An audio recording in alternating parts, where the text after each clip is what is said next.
Hey guys, tonight we step out into a world where the darkness feels heavy enough to lean on and the cold presses against your cheeks like chilled iron. You stand on the edge of the Arctic night, looking across a wind-scraped landscape so empty and so quiet, it almost feels like the world has gone to sleep without you. A few steps ahead, a line of fur traders waits beside their sleds, breath rising in little ghostly puffs, dogs shifting impatiently.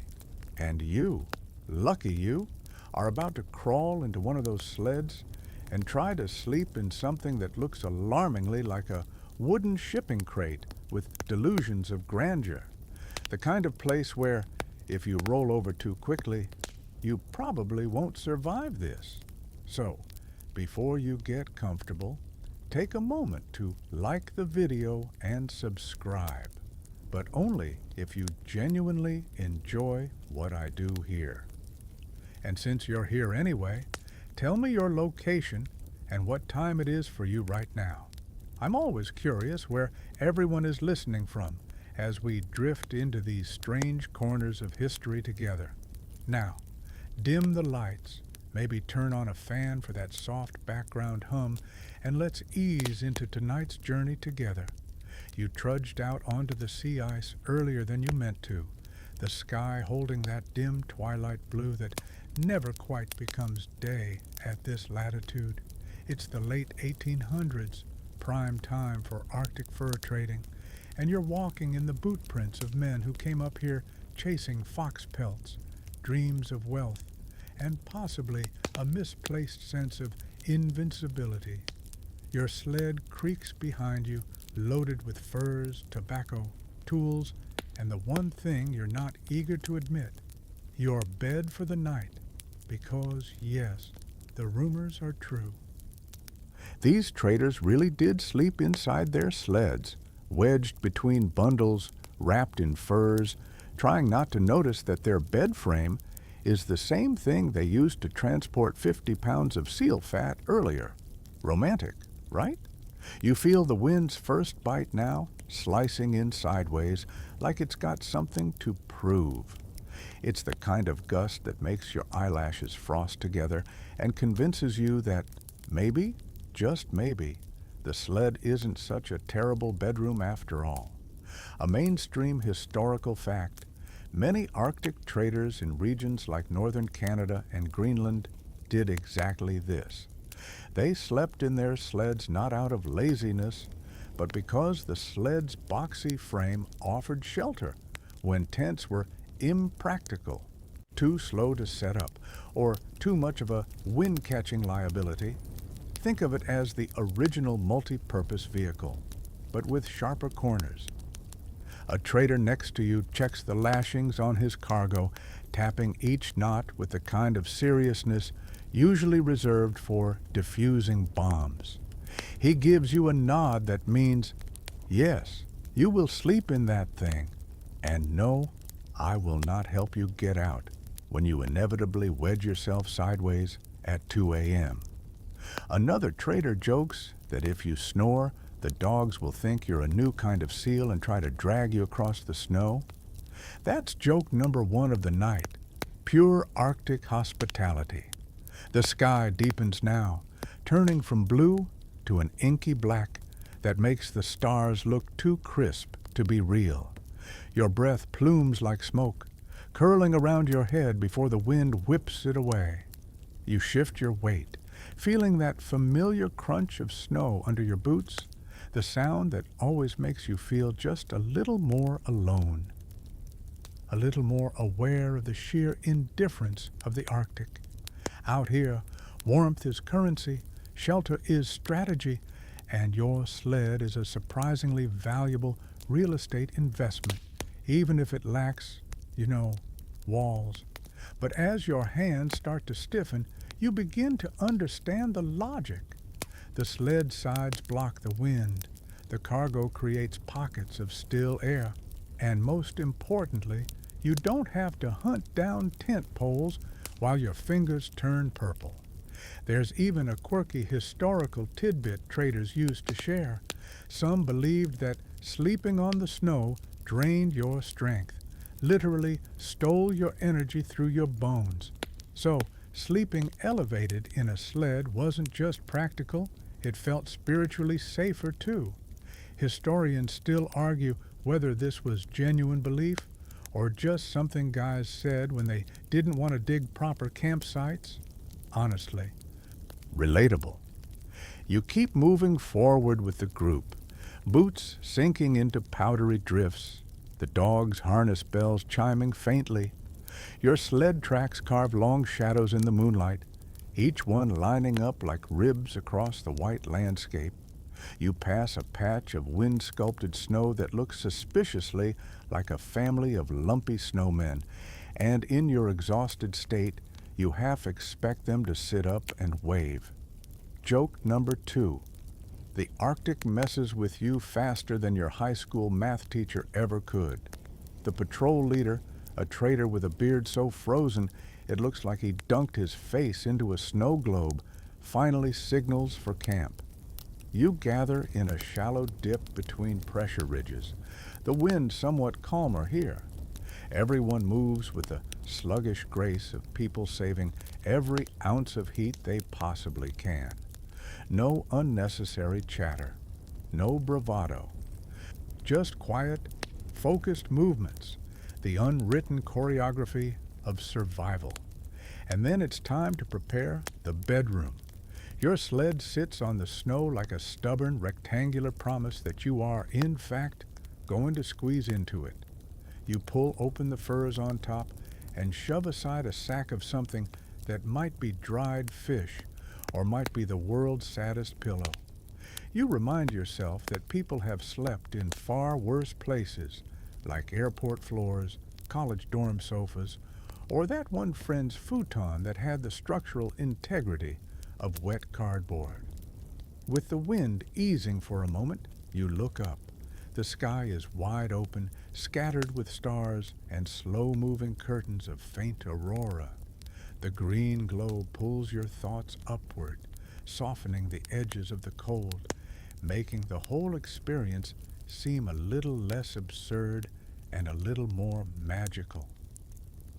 And maybe you feel a flicker of pride too, because sleeping in a sled of all places puts you in the company of explorers, hunters, traders, and countless indigenous travelers who knew this land long before outsiders barged in with grand plans and questionable mustaches. One last joke drifts through your mind, number 3, about how the sled might not be more comfortable than your mattress back home, but at least it won't judge you when you drool on the furs. You place one mittened hand on the sled's wooden rail, feeling the grain under your fingertips, and breathe deeply. The night is colder, the silence deeper, and the history of this simple object, this wooden frame on runners, seems suddenly much larger than you. You're ready, or at least you're pretending to be. You climb in, you settle into the cramped wooden space. The cold radiating through every surface like the sled is auditioning for the role of world's iciest coffin. But as you lie there, squished between a bundle of fox pelts and a suspiciously lumpy sack of tools, your mind drifts, not just because you're trying to ignore the way your toes are slowly crystallizing, but because you can feel the weight of footsteps behind you, not the traders, but the people who walked this ice long before fur companies started shipping in young men with big ambitions and questionable frostbite management skills. The Arctic didn't begin with commercial fur traders, and the sled certainly didn't either. You can almost imagine it now.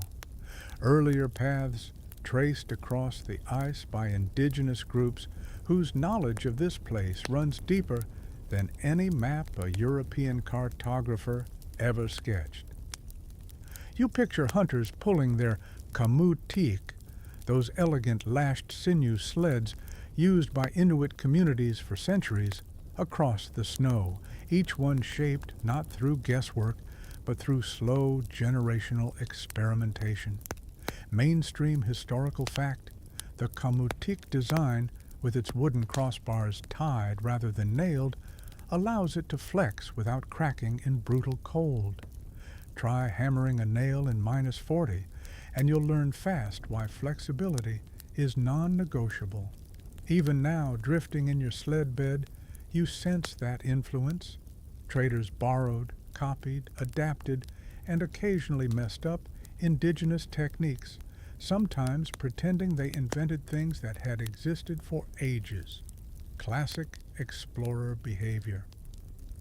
Historians still argue whether certain features of the traders' box-style sleds were true innovations or just heavily inspired by indigenous models. Honestly, the evidence leans toward inspired, but we're being polite here. Outside, the dogs shift, their paws crunching softly in the snow. One lets out a long sigh that sounds weirdly judgmental, like he's unimpressed by your modern sensibilities. You reach up to adjust a pack that keeps sliding against your arm, and as you do, the wood creaks, a long, low groan that feels like it's echoing across centuries of travel. There's something comforting about that. This rattling little frame connects you to a lineage much older than the fur trade rush, and far more skillful. You imagine traveling with one of those earlier groups, moving steadily across a frozen bay under a winter sun so dim it looks embarrassed to be there. They'd know exactly how to pick a line through rough ice, how to read wind patterns, how to angle a sled so it wouldn't flip, skills that traders often learned the hard way. Quirky tidbit coming your way. Some indigenous travelers believed you could judge a sled leader's skill by how many times they didn't dump their passengers in the snow. If that's the metric, you're currently resting in the equivalent of a heavily dented novice car. A gust of wind throws a handful of granulated snow across the sled, and you feel the wooden frame shiver. You pull your parka hood tighter, the fur brushing your face in a soft halo. The traders who taught you this route earlier today mentioned that sleeping inside the sled was a trick they picked up from watching people who lived on this land year-round. Something you can easily believe. After all, those earlier travelers sometimes slept directly on their sleds during hunts or long-distance trips, using them as both shelter and a way to stay above the heat-sapping snow. Not for comfort. Comfort isn't really an Arctic-approved concept, but for efficiency and survival. As you lie there imagining those earlier journeys, the cold sneaks under your collar like a mischievous cat. You shift again, trying to slide your feet into a slightly warmer nook. Instead, they collide with something unyielding, one of the trader's iron traps.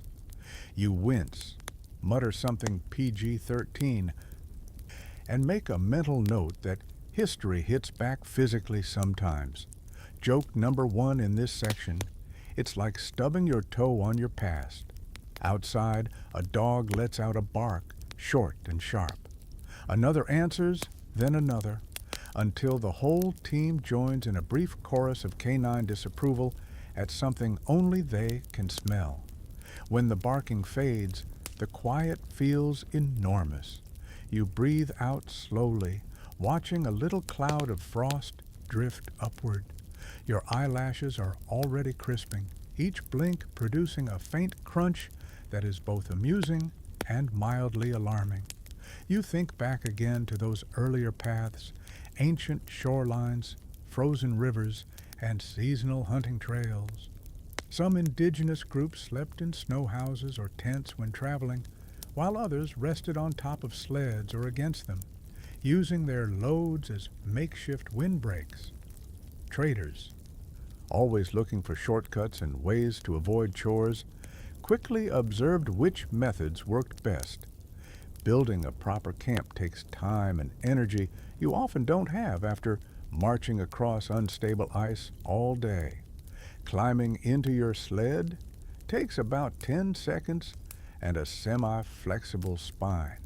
Historians still argue whether the earliest European and American traders fully acknowledged where they got their techniques, but the diaries you've heard snippets from usually downplay the fact. They'll talk about discovering efficient sleeping methods while suspiciously echoing Inuit practices described decades earlier. The Arctic may freeze your extremities, but it never frosts over egos completely. Snow drifts gently into the sled now, swirling through a sliver near your shoulder. You brush it away, then tuck your mittens deeper under your chin, curling slightly to trap your warmth. Your breath fogs and settles on your collar, forming a tiny frost beard that makes you look like a knockoff Santa. Joke number 2. You'll deliver presents only if the chimney is carved from ice and comes with a cup of hot seal soup. You shift again, your body learning the sled's language, the way the wood hums with the wind, the way gear presses into your ribs, the way cold seeks out the tiniest gaps like it's being paid to. And yet, somehow, the longer you stay here, the more it makes sense. You're shielded, elevated, hidden from the worst gusts, wrapped in furs that, despite smelling faintly like an unwashed dog-in-law, do a heroic job. Your mind wanders back to those early Arctic travelers navigating by memory, star patterns, and the whisper of wind across snow. The traders walking outside now may have maps and compasses, but deep down, they rely on those same senses, plus a lot of wishful thinking and perhaps one too many cups of boiled tea. Another soft creak runs through the sled.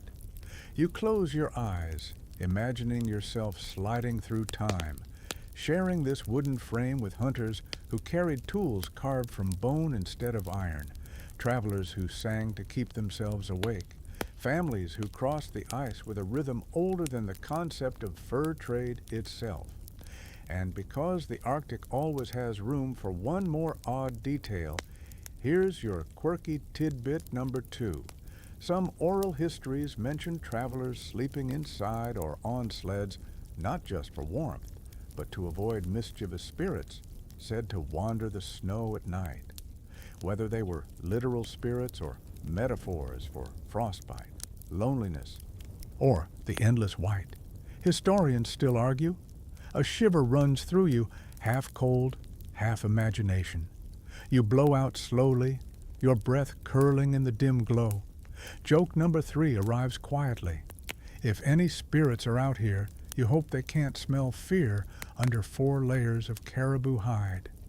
You nestle deeper, feeling the Arctic settle around you like a vast, indifferent blanket. The traders murmur in low voices outside, their footsteps muffled. The ancient paths beneath you feel suddenly close, as if every creak of the sled is an echo of earlier travelers saying, "Welcome to the long road," and in your cramped wooden cocoon, you let yourself drift just a little deeper into the story of those who came before. You shift in your cramped nest of furs and cargo, and the sled responds with that familiar low creak, like an elderly librarian reminding you that even breathing too loudly is an act of rebellion. As you wiggle around trying to coax the least uncomfortable position out of this wooden rectangle, you start wondering how these sleds came to be built in the first place. Who looked at a pile of driftwood, some rawhide, and a set of metal tools that freeze to your fingers if you even think about touching them, and said, "Yep, perfect. Let's drag this thing across the tundra for a few hundred miles." Outside, a couple of traders crouch near another sled, adjusting the lashings by lantern light. The glimmer of the tiny flame dances across the wooden frame, highlighting every groove and knot. You watch the shadows stretch and warp across the runners, making the sled look almost alive, like some prehistoric beast that refuses to die. No matter how many times it's smashed against ice ridges, mainstream historical fact, Arctic sleds, whether Inuit kamutiks or the bulkier box sleds favored by fur traders, were built to flex.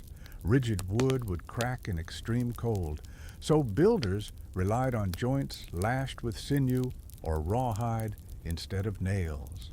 Even when traders used more European-style designs, they often copied the flexible lashing concept out of sheer necessity. Metal becomes brittle at 40 below, after all.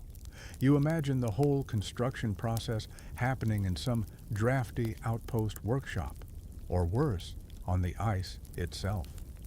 Traders often had to repair their sleds right where they broke, which means someone, somewhere, had to kneel in the snow with numb fingers threading sinew through tiny holes while the wind did its best to relocate their soul. Historians still argue whether the traders' box sleds were truly better for long-distance hauling or just easier to stack with company-approved cargo. Some diaries brag about their efficiency. Others read like the sleds were sentient creatures plotting mutiny. Your own sled has the classic winter-worn look. Scratches from dogs that got too excited, a chip from where it met an unexpected ice ridge, a smear of something you hope is just old pine sap.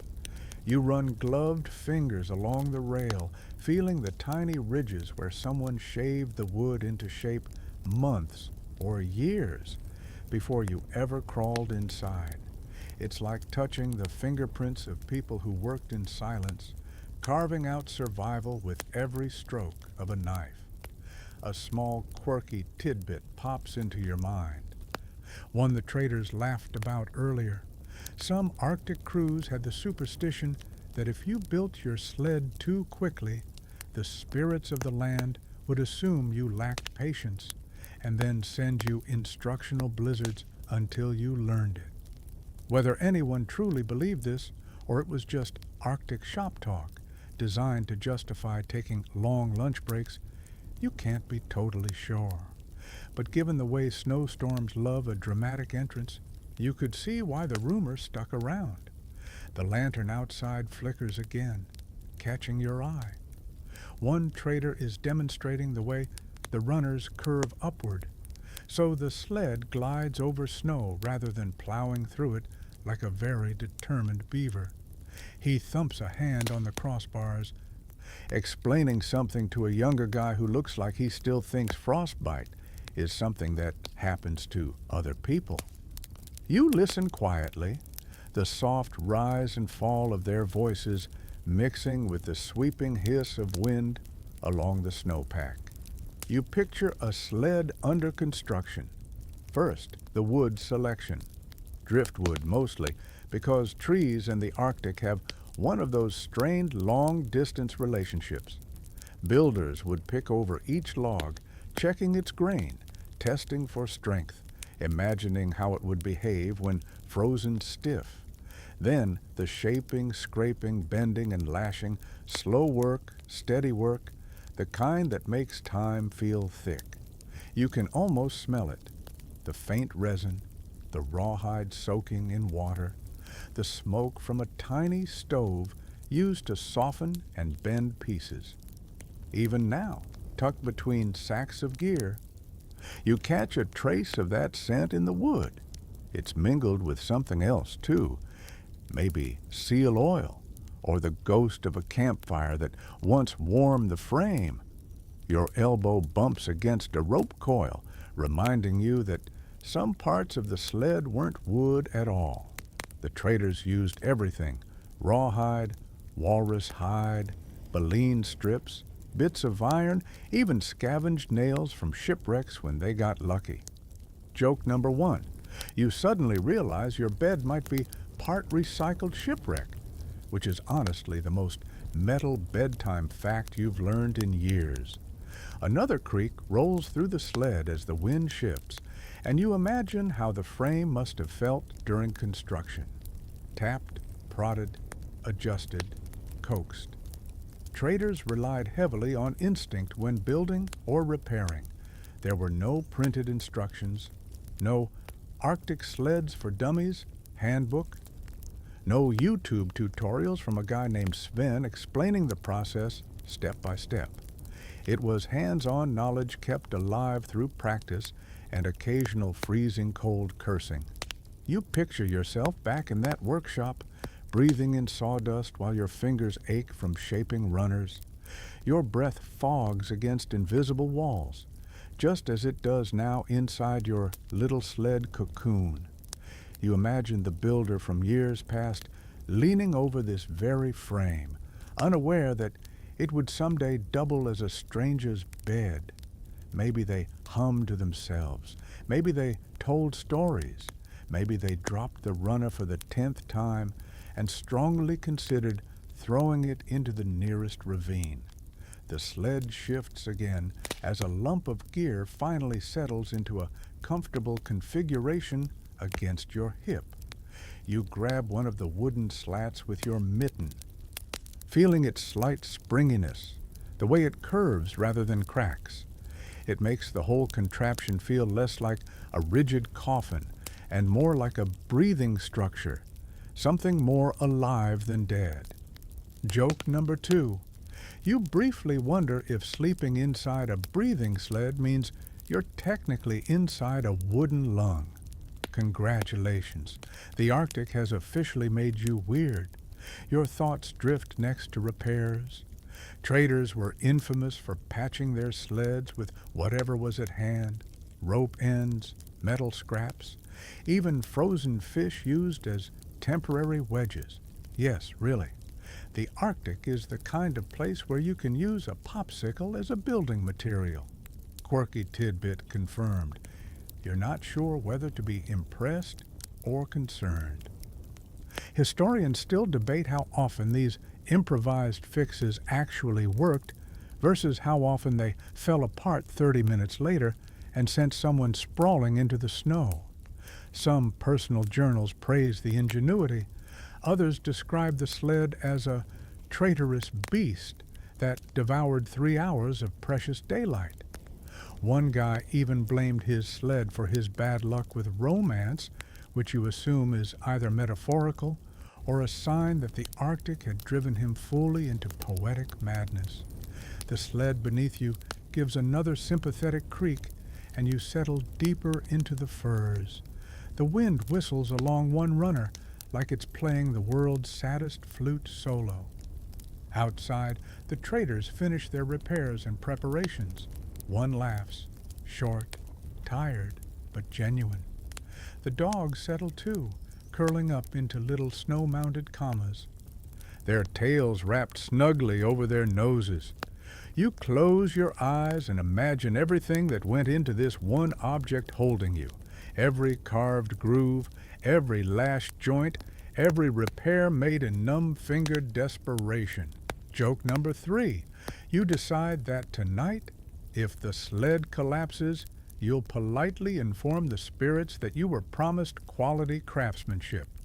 You shift one last time, breathing slowly until the creaking becomes a lullaby of wood, wind, and memory. The sled was never made to be comfortable. It was made to be reliable, resilient, and flexible. Everything you need in a place that can turn hostile without warning. And somehow, pressed between its walls, you feel a strange sense of belonging, like you've stepped into a lineage of travelers who trusted wood and sinew as much as they trusted their own heartbeat. Above you, the night deepens, and the sled, your cold, cramped, imperfect bed, holds steady. The dogs settle first. They always do, long before the humans stop fussing with ropes and straps and wool mittens stiff with cold.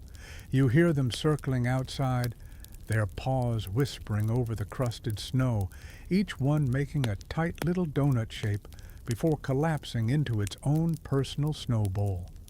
Their bodies give off little puffs of heat, tiny halos of warmth that drift upward before the wind steals them. And somehow, as cramped and cold as your sled bed is, you feel their presence like a low, living hum through the night.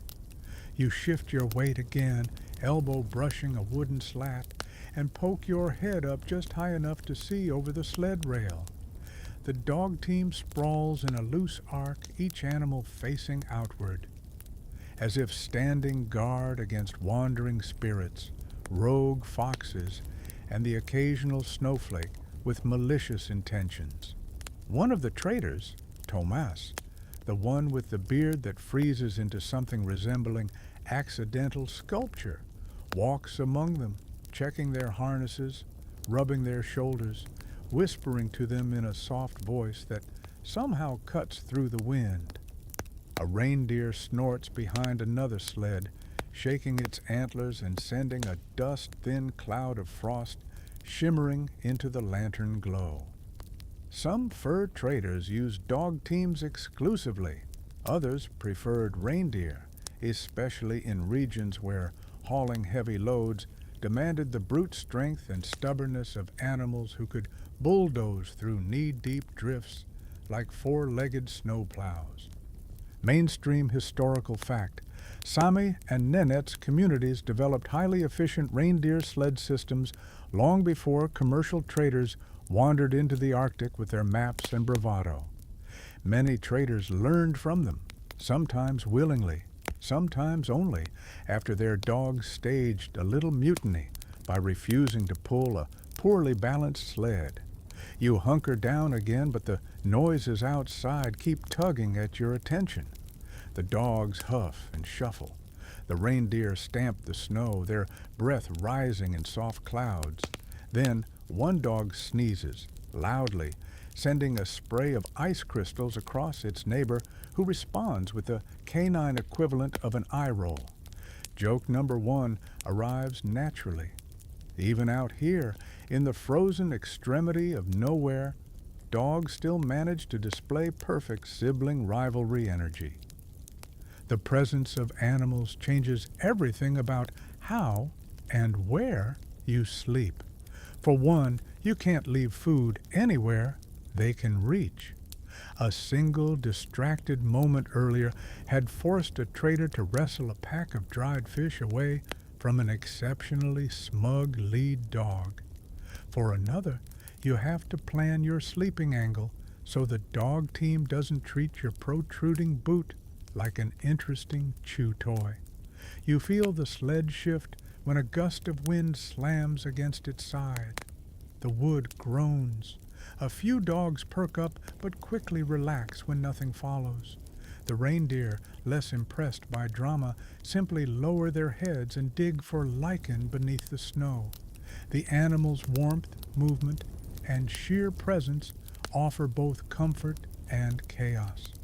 You glance back up again, catching a glimpse of a dog crawling closer to your sled, curling against its outer wall. The weight against the wood is subtle, but unmistakable. You smile despite the chill creeping into your cheeks, because that dog has unknowingly given you a gift. A small patch of slightly warmer air pressing through the slats. Quirky tidbit: early Arctic travelers sometimes slept with a dog tucked against their feet, claiming the animal worked better than any store-bought warmer. There are even old accounts of people deliberately placing their boots near a favorite dog at night so they wouldn't freeze solid by morning. Your boots are currently wedged under a pile of pelts, but you still consider asking a dog to babysit them. Priorities. Outside, Thomas finishes checking the teams and makes his way toward the reindeer sled.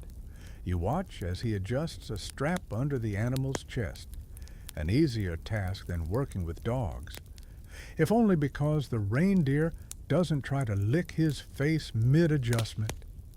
Traders often pair different animals depending on terrain, weather, and tradition. But tonight, with both types resting nearby, you feel wrapped in a living perimeter of fur, steam, and soft breathing. The lantern light catches another trader, Ada, as she kneels beside the dogs. She's murmuring to them, ensuring the lead dog's paw pads weren't cut by hidden ice shards earlier. Her gloved fingers press gently into the fur. The dog leans into her touch. You feel that small, unexpected tenderness spread outward, softening the sharp edges of the night. Then a sudden yelp breaks the stillness. A young dog has tangled itself in its own tether because it attempted a mid-snow roll with far too much enthusiasm. A reindeer snorts, as if judging the performance. Ada untangles the dog with a sigh. Historians still argue whether mixed animal overnight camps were strategic genius or logistical nightmare. Judging by the current chaos, you suspect the latter, though you're not about to say that aloud and risk being volunteered for dog duty. The wind lifts again, brushing along the sled like an icy fingertip. You feel it seep through the seams, but the animals outside absorb some of the impact. Their bodies form a rough semicircle of warmth, subtle but real. In this kind of cold, you learn to appreciate every fraction of a degree. The animals also shape the space inside your sled bed. You lie tucked between crates and furs, not just to keep yourself warm, but so the dogs won't accidentally jostle loose gear in the night. The last thing you want is a metal pot rolling out to clatter into the snow, sparking a midnight stampede triggered by pure canine curiosity. You shift again, tucking your knees closer to your chest.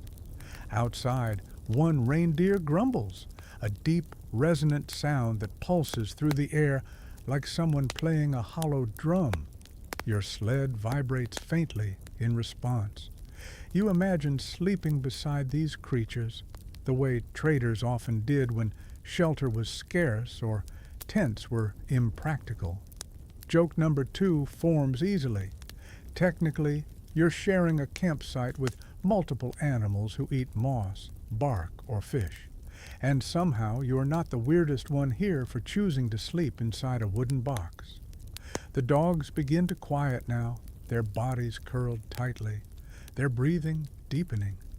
You can hear the faint thump of tails occasionally as they dream, perhaps chasing imaginary seals, or perhaps correcting the mistakes their human handlers made earlier. You feel a small comfort knowing they're close. Their instincts are sharp. They sense storms before you do. They hear subtle shifts in ice. They smell danger on the wind. Traders trusted their dogs more than maps sometimes, and honestly, you understand why. A dog staring into the darkness with ruffled fur often means more than any compass needle. You lean your head back, letting the sled cradle you in its chilly, wooden grip. Through a narrow gap between bundled pelts, you see the aurora shimmering again, green curtains fluttering across the sky. One dog lifts its head, watching the lights with mild curiosity, as if judging the sky's fashion choices. A quirky little sound, a tiny chuff, escapes the dog pressed against your sled wall. You smile again. Joke number 3. You mentally thank him for being the world's most adorable space heater, even if he still smells like a fish-flavored sneeze. As the camp quiets, you can feel the animals settling into their nightly rhythm. Their warmth radiates, their movements slow, their breaths puff out in steady waves. The night feels less empty now, less vast, less eager to swallow you whole. Instead, with the dogs curled close and the reindeer stamping softly, you feel surrounded, not by wilderness, but by company, by living, breathing, warm-bodied reassurance. And in your little wooden cocoon, the knowledge comforts you far more than any blanket ever could. You curl deeper into the nest of furs, tugging one edge up toward your chin. It's stiff in places, soft in others, and carries the faint scent of smoke and animals, a layered aroma that says, Congratulations! You're officially living the Arctic lifestyle now. As the wind nudges against the sled, you feel every small draft like a mischievous tap on your ribs. It reminds you that layering isn't just clothing here, it's architecture, it's strategy, it's survival. You glance down at yourself, at the mass of wool, animal hides, and awkwardly bunched sleeves that make you look like a human burrito, someone wrapped in the dark. This is the Arctic version of comfort. It's not pretty, but it works. The traders outside move like heavily bundled shadows, their coats puffed with caribou fur, their mittens stuffed with down, and their boots lined with so many layers that their ankles have forgotten what flexibility is. Mainstream historical fact: traditional Arctic clothing often included caribou fur, which insulates better than almost any other natural material because the hairs are hollow, tiny tubes trapping warm air. Some explorers who ignored indigenous layering techniques paid for it with frostbite or worse. You, fortunately, have chosen not to be an idiot tonight. The furs inside the sled feel surprisingly warm once your body heat has a chance to collect. You've stuffed one rolled fur beneath your hips to act as a makeshift mattress, though mattress might be generous. It's really just slightly less lumpy freight. The traders told you earlier that every spare pelt doubles as bedding, and that sometimes the best sleep you get is curled up next to a cargo sack stuffed with moss, tools, or produce that froze solid sometime around last Tuesday. You shuffle your legs, feeling multiple layers shift with a soft swoosh. Your wool trousers stick slightly to the furs, your parka rustles, and your socks feel like cushions wrapped around your toes. You wiggle those toes just to confirm they still exist. They do thank you, though they're currently on strike. Outside, the wind dips for a moment. You take advantage of the silence to adjust the fur edging around your face. The traders said that a good seal around your hood is the difference between sleeping comfortably and waking up with icicles decorating your eyebrows. You already have a few, but you're trying not to take it personally. Quirky tidbit: some historical travelers swore by stuffing warm stones or heated metal objects into their layers before bedtime. Out here, stones are a rumor, and metal cools faster than a disappointed parent's stare. So, the more realistic version was to warm boot liners against the dogs. Yes, really, and no. The dogs did not always agree to this arrangement. You shift again, nudging one of the fur rolls closer to your back, creating a small insulated chamber around your core. It's not exactly glamorous, but suddenly you realize that your body heat is filling the space. Slowly, steadily, the cold loses a tiny bit of its bite. It's almost cozy. Almost. The wind sighs along the sled rails. The wood creaks again, the sound familiar now, a long groaning exhale that travels from runner to crossbar like the sled is gossiping about you. You imagine it telling the next passing snowdrift all your secrets. This one flinched when the dog sneezed. This one said, "Ow," even though nothing happened. This one tried to invent a pillow out of a sack of nails. Joke number one: if the sled ever writes a memoir, you sincerely hope it leaves out the part where you tried to tuck your scarf into a knot and nearly smacked yourself in the face. Your hands are warm enough now to tug at a loose bit of caribou fur. The strands are dense, soft at the tips, but firm near the hide. You run your thumb across them, feeling the insulating power. All the traders agree. Layering is everything. Wool next to your skin, then hide, then heavy outer layers, then furs over that. And when you think you have enough layers, add one more, because the Arctic has a personal vendetta against confidence. Historians still argue whether traders fully understood the science of insulation or simply learned through painful trial and error. Most evidence points toward the latter. Some journals mention men sleeping with wet mittens by accident, waking up to mittens frozen into shapes resembling miniature wooden boards. Others describe layering incorrectly and paying for it with frost-nipped fingertips. Knowledge here wasn't optional, it was earned. You use your arm to push aside a pack so you can stretch your legs a little. That helps. The sled is narrow, yes, but the furs create a soft enough barrier that you can shift around without knocking the entire structure off balance. You feel the warmth seeping into your back now, especially from the fur blanket draped over you. Beneath it, your wool sweater scratches faintly against your skin, a small, familiar sensation that grounds you.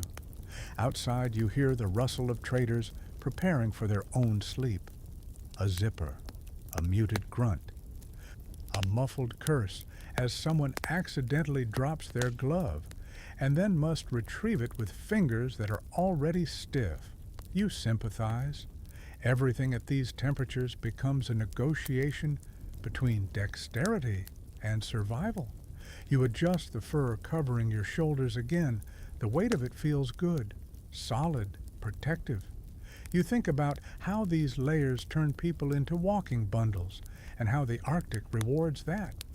Somewhere in a historical account, you remember reading about a trapper who bragged he wore so many layers he once fell over and couldn't get back up. Joke number 2, you silently promise yourself not to recreate that moment because explaining it to your future self would be unbearable. The cold creeps in again at your feet. You wiggle your toes, swearing you can feel them arguing about whose turn it is to keep the others warm. You reach down and tug your extra wool socks into a better position, hoping to trap another tiny bubble of heat. Socks matter. Moisture matters even more. Traders dried their clothing layers near fires or under furs during the night. If they didn't, the next morning everything froze stiff. You've seen boots out here that could stand upright by themselves. It's impressive and terrifying. Your breath clouds up toward the sled roof. You watch the moisture settle on the fur near your cheek, creating frost that sparkles faintly in the lantern glow filtering through a crack. The cold may try to invade every layer you have, but those layers fight back, quietly, steadily, tirelessly. You shake out a fold of caribou hide beneath your shoulder blades, trying to soften a lumpy spot where a metal tin insists on being part of your anatomy. The fur settles, the tin shifts, the sled groans, balance restored. Joke number 3 slides into your thoughts. If someone invented a rating system for sled beds, like mattresses, they'd need categories like supports spine, traps heat, and didn't poke me with a suspiciously sharp object. Your current rating? 2 out of 3. Not bad. Your eyes droop slightly, warmth finally pooling where it needs to. Layer upon layer, fur, hide, wool, breath, patience, comes together to make something that resembles comfort. And somehow, improbably, it starts to work. You breathe deeply, letting the air warm your chest, letting the furs close in like a protective shell, letting the night slip quietly around you. The Arctic may never offer softness, but tonight, your layers are winning. The wind slips back into your consciousness like an uninvited guest, brushing cold fingers along the exposed edges of your hood. You huddle deeper, the furs rustling softly against your cheeks, and for a moment, you imagine what it would feel like if you were instead sleeping inside a tent. A normal tent. A tent with walls. A tent with a floor. A tent that doesn't require you to wedge yourself between cargo sacks, furs, and a sled runner that keeps nudging your hip like a bored cat. It's an appealing fantasy until you remember what the traders said earlier. Tents in a blizzard? A spectacularly bad idea. A recipe for chaos. A one-way ticket to becoming a human kite. You picture yourself trying to pitch a tent here on ice that shifts beneath your boots, under wind that slices through the dark like it has a personal score to settle. Imagine the poles skittering away, the fabric flapping wildly, the stakes refusing to bite into frozen crust. Mainstream historical fact. Explorers and traders often avoided tents during Arctic storms because the moment a gust hit just right, the whole structure could collapse or even tear away, leaving the occupants exposed at the worst possible time. Meanwhile, crawling into the sled took about 10 seconds, involved no sudden engineering challenges, and didn't require the patience of a saint. You lift your head just enough to peek over the edge of your sled. The night has grown sharper, the air filled with little needles of snow that sting even at a distance. You see flakes riding the wind horizontally, driven so hard they seem to carve tiny lines across the darkness. Any tent in this would billow like a panicked bird. You duck back inside, and it dawns on you. This is why sleds beat tents in a blizzard. It's not that sleds are comfortable. They're not. Your hip is still negotiating with that wooden rail. But sleds are stable, heavy, anchored by cargo, tied down gear, and the sheer determination of traders who know exactly how fast a storm can turn. The sled walls may be low, but they're solid. They don't whip around, they don't tear, they don't collapse on your face at 3 a.m. when all you wanted was a nap and maybe unparalleled survival. You shift slightly, brushing frost off your parka sleeve. The sled creaks again, but it holds. You've come to appreciate that creak. It's reassurance disguised as complaint. There's another reason sleds beat tents. Speed. Not the glamorous wind in your hair kind, but the we're about to die unless we move now kind. In a sudden whiteout, traders could pack up within seconds. Dogs harnessed, reindeer nudged into position, sled loaded just enough to keep moving.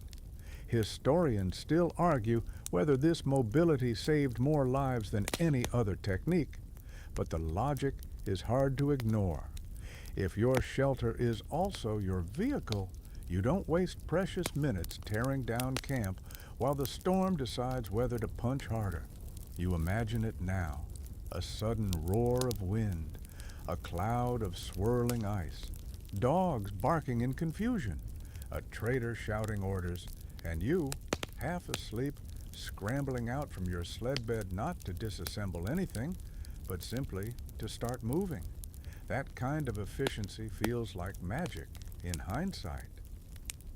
Another gust rattles the sled. You hear someone outside curse gently, soft enough not to spook the animals, loud enough to let the Arctic know they're unimpressed. A lantern flickers. Snow dances in spirals. The dogs shuffle closer in their nests. You nestle deeper into the sled, pulling the fur around your shoulders a little tighter. There's something about the boxy shape that feels, bizarrely, like a hug from a cranky wooden uncle. You're sheltered. You're weighted down. You are, by all accounts, less likely to blow away than someone in a tent right now. Quirky tidbit. Some Arctic traders claimed tents made too much noise in strong winds, their flapping acting like a sleep-stealing drum solo. There were rumors that the sound attracted curious polar bears, though historians gently roll their eyes at this one. Still, when the wind howls, it's easy to believe every whisper of superstition. Speaking of superstition, your sled groans again, shifting as the wind presses against it. You freeze, listening for any cracks beneath the runners. The ice holds, but the movement reminds you of another old tale, that if you slept in a tent during a storm, the land spirits could steal the warmth from your body through the ground sheet. Whether this was an explanation for heat loss or just another scare tactic to convince newcomers to follow the veterans' lead, nobody knows for sure. Historians still argue whether these stories were sincere beliefs or just severe weather metaphors. The storm intensifies for a moment, pushing your sled gently but unmistakably. The dogs outside stand, shake off snow, then settle again. You hear their steady breathing, little puffs of presence anchoring the night. The reindeer snorts once, unimpressed. You imagine yourself in a tent now, the fabric bowing inward, snow piling on top, each gust stretching the seams to their limit. You picture waking up buried, the tent collapsed under heavy drifts, and having to fight your way out like a confused mole. Joke number one, no thank you. You didn't sign up for Arctic whack-a-mole. The storm's rhythm becomes oddly hypnotic. You trace the edge of your hood with one gloved finger, noticing frost build up on the fur. Your breath fogs the air, and something clicks in your mind. The sled doesn't just protect you from wind, it shields you from what lies beneath. Tents sit directly on snow or ice, and snow melts, then refreezes, then melts again if your body heat is high enough. Soon you end up sleeping half on slush, half on solid despair. But a sled, elevated, airflow underneath, fewer pockets for melted snow to collect. Mainstream historical fact number 2, sleeping too close to the snow can cause conductive heat loss, where your body warmth leaches into the ground faster than you can replace it. That's why traders kept reindeer hides, wooden platforms, or anything insulating between them and the snow, even inside tents. But a sled made the process easier by default. You wiggle your toes inside your socks again, still there, still cold, but not freezing. You shift slightly, curling into the furs with practiced efficiency now. You're becoming a professional Arctic burrito. A clatter outside startles you, a pot blown loose by the wind skittering across the snow until a dog sits on it triumphantly, as if claiming it for the canine kingdom. Someone retrieves it with a grumble. Joke number 2, score 1 for the dogs. The wind softens, just for a moment. In that brief lull, you hear the delicate hiss of snow settling against the sled, like sand pouring slowly through an hourglass. The sled doesn't flinch, it doesn't bend, it doesn't flap or snap or threaten to uproot itself. It sits there stubbornly, like an Arctic tortoise refusing to be impressed by weather. And suddenly, you get it. You understand why fur traders chose this awkward, cramped sleeping arrangement. The sled is a shield, a partner, a stubborn, loyal, slightly uncomfortable guardian against the storm. Your breath slows. You sink deeper. Joke number 3 slips into your mind. Tents may have offered actual floors, but sleds never tried to smother you in your sleep. Fair trade. As the storm hums through the night, you close your eyes, wrapped in furs, held by wood, sheltered by centuries of practical wisdom. The sled holds steady, so do you. You slide one mittened hand along the inside rail of the sled, feeling the faint grit of ice crystals gathering there like tiny, uninvited roommates.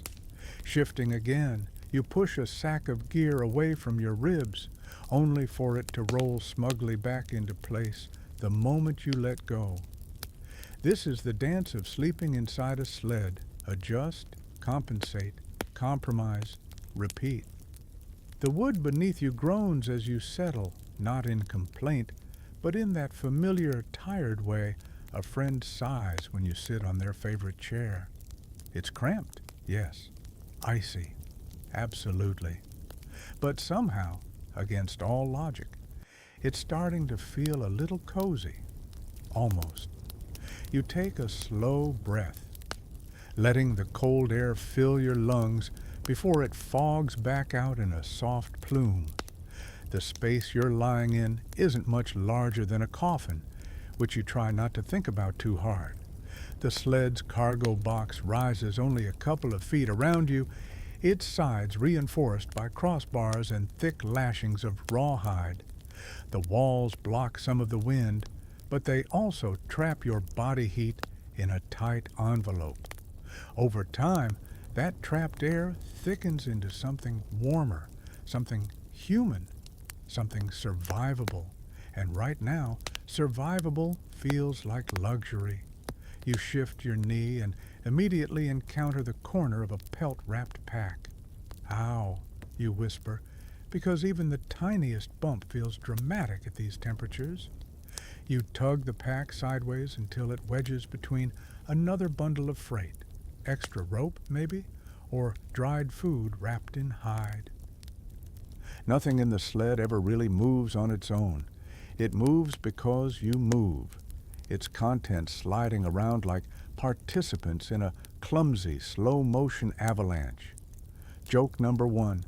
Congratulations, you are officially the gravity of this tiny universe.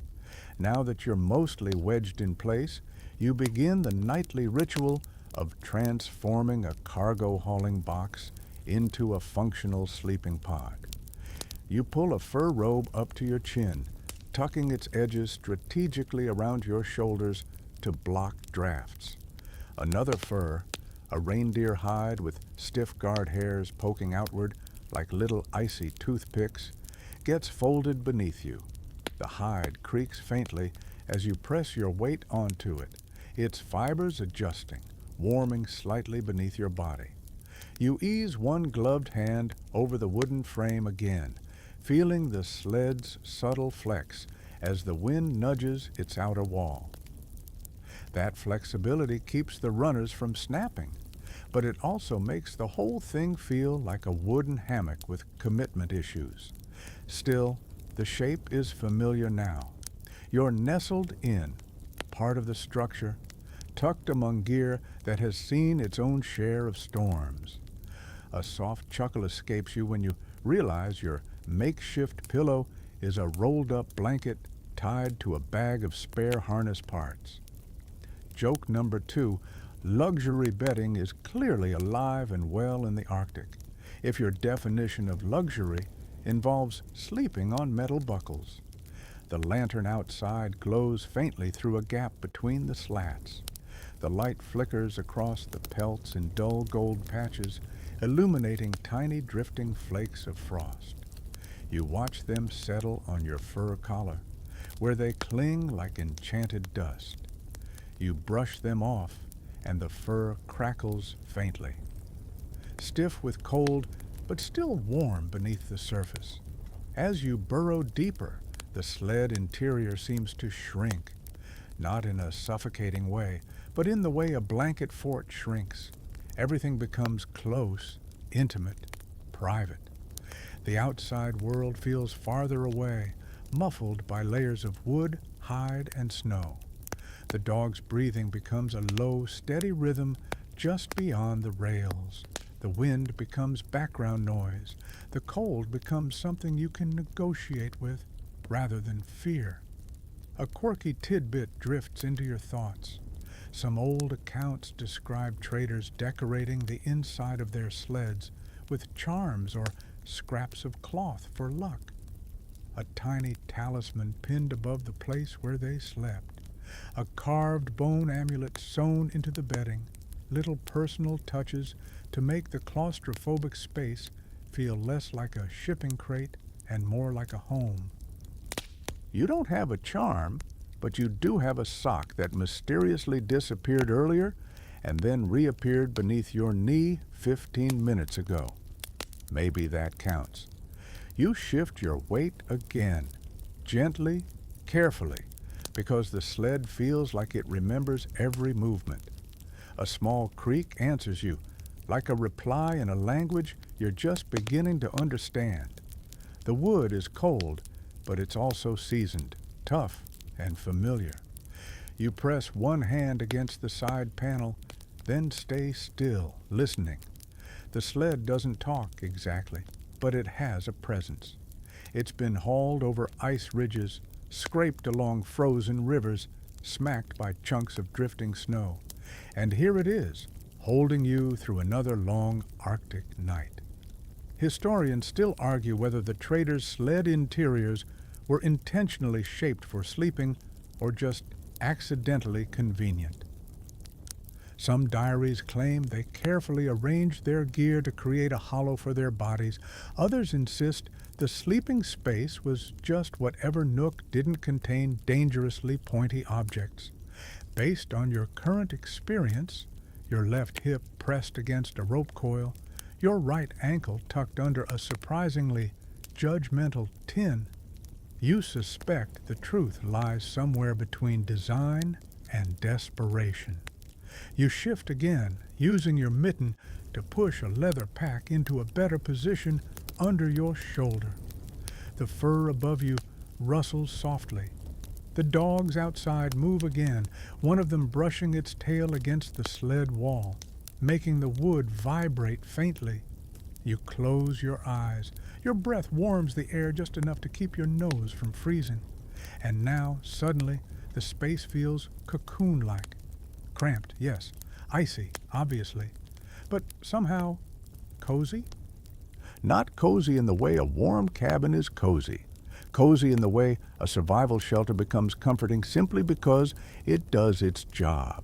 Joke number 3. If anyone ever offers you a cozy Arctic bedroom, remember you now have first-hand experience and can politely decline.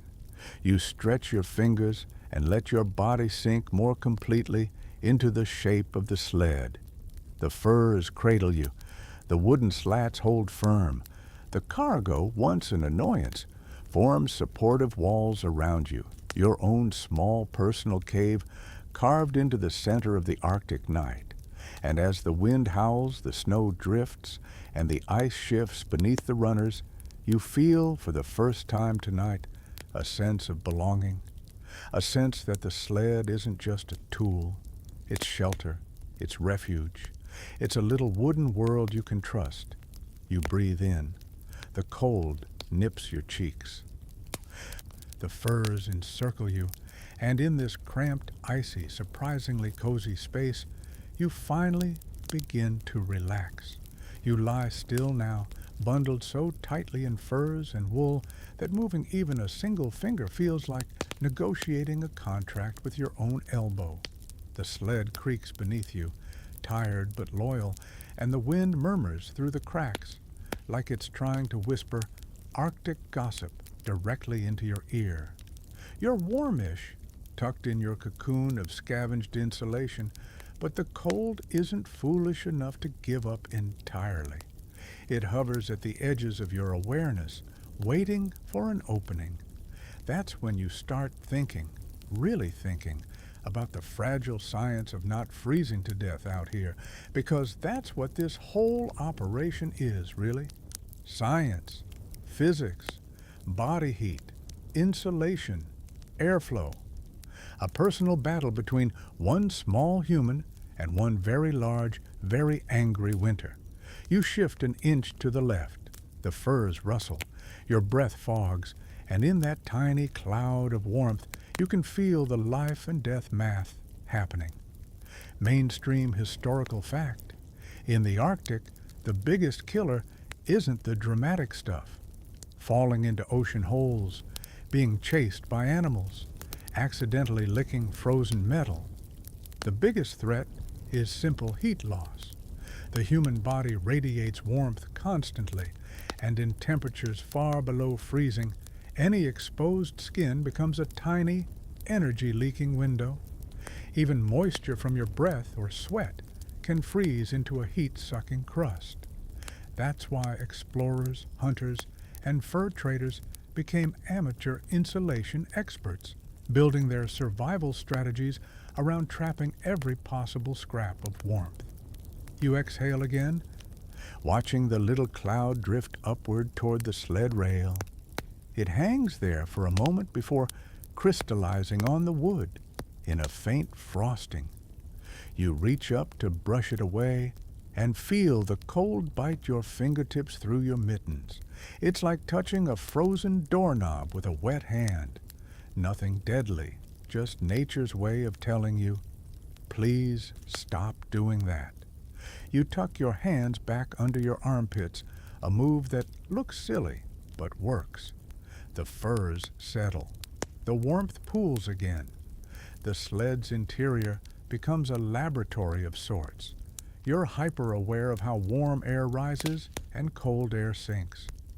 That's why the bottom of the sled feels like it harbors the spirit of a disgruntled glacier, while your shoulders are slightly toastier. You shift a little, angling your knees upward, making a tiny tent shape beneath the furs. That small change traps more air around your legs. Quirky tidbit. Arctic travelers sometimes slept with their boots or gloves under their shirts. Not because they loved discomfort, but because if the items froze overnight, they would be harder than optimism in a tax office. Wearing them inside your clothing was the only way to keep them pliable. You briefly consider trying it, but decide that tonight you'll let your boots fend for themselves like responsible adults. The sled groans again as the wind leans into it. You feel a faint tremble beneath you as snow drifts pile up against the runners. Everything inside the sled adjusts to the motion. Packs shifting a fraction of an inch, fur edges sliding over one another. You reach out to steady one of the bundles, your mitten brushing rough hide.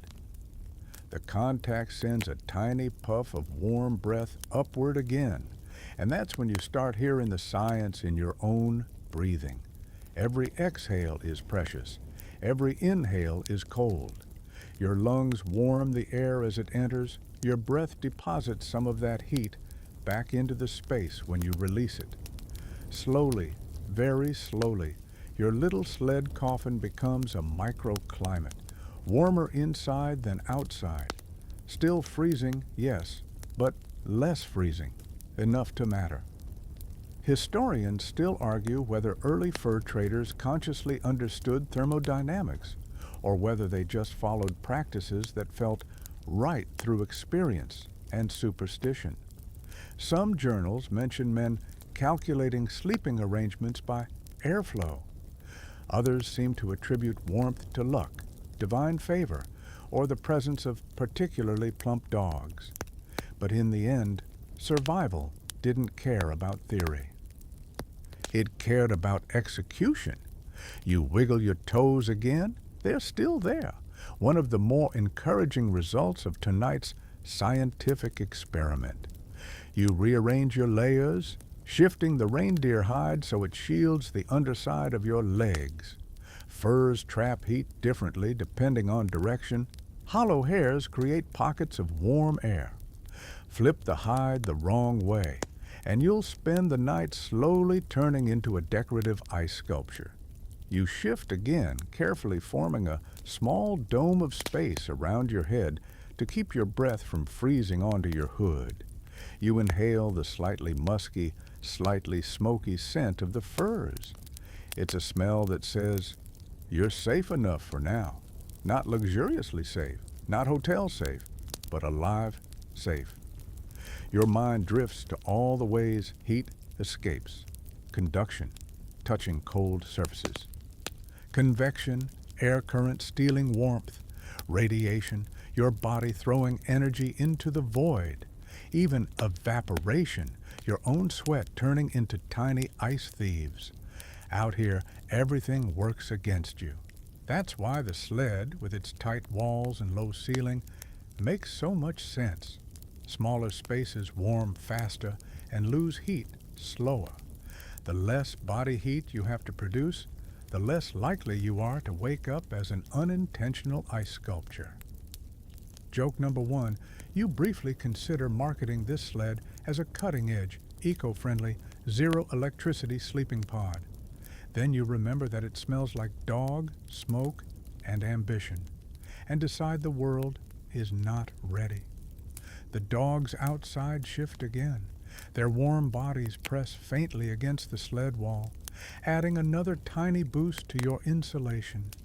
You can feel their rhythmic breathing through the wood, a steady, reliable beat against the wind's hiss. Their heat seeps inward. You silently thank them. You turn your head slightly, peeking past a fold in the fur. Outside, the blur of snow swirls like powdered sugar shaken by a disgruntled baker. The lantern light glows dimly beneath a thin shell of frost. Everything is motion, wind, snow, breath.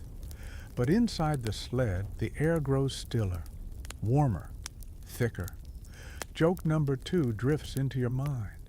If you were to give a science lecture about this moment, you'd have to title it "The Physics of Not Becoming a Popsicle." It would be accurate and probably award-winning. Your breath warms your cheeks again, you exhale once more, and the air softens. You shift your knee slightly, sealing another gap. The cold pushes back, testing your defenses, then withdraws, grudgingly.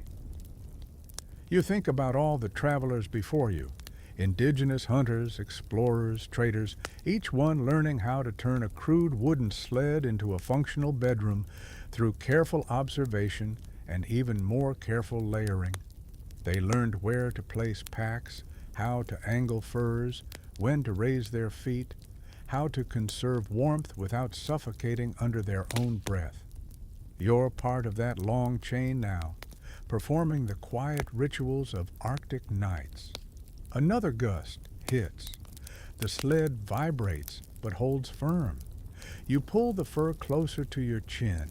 Your brain, convinced of its own brilliance, thinks up joke number 3.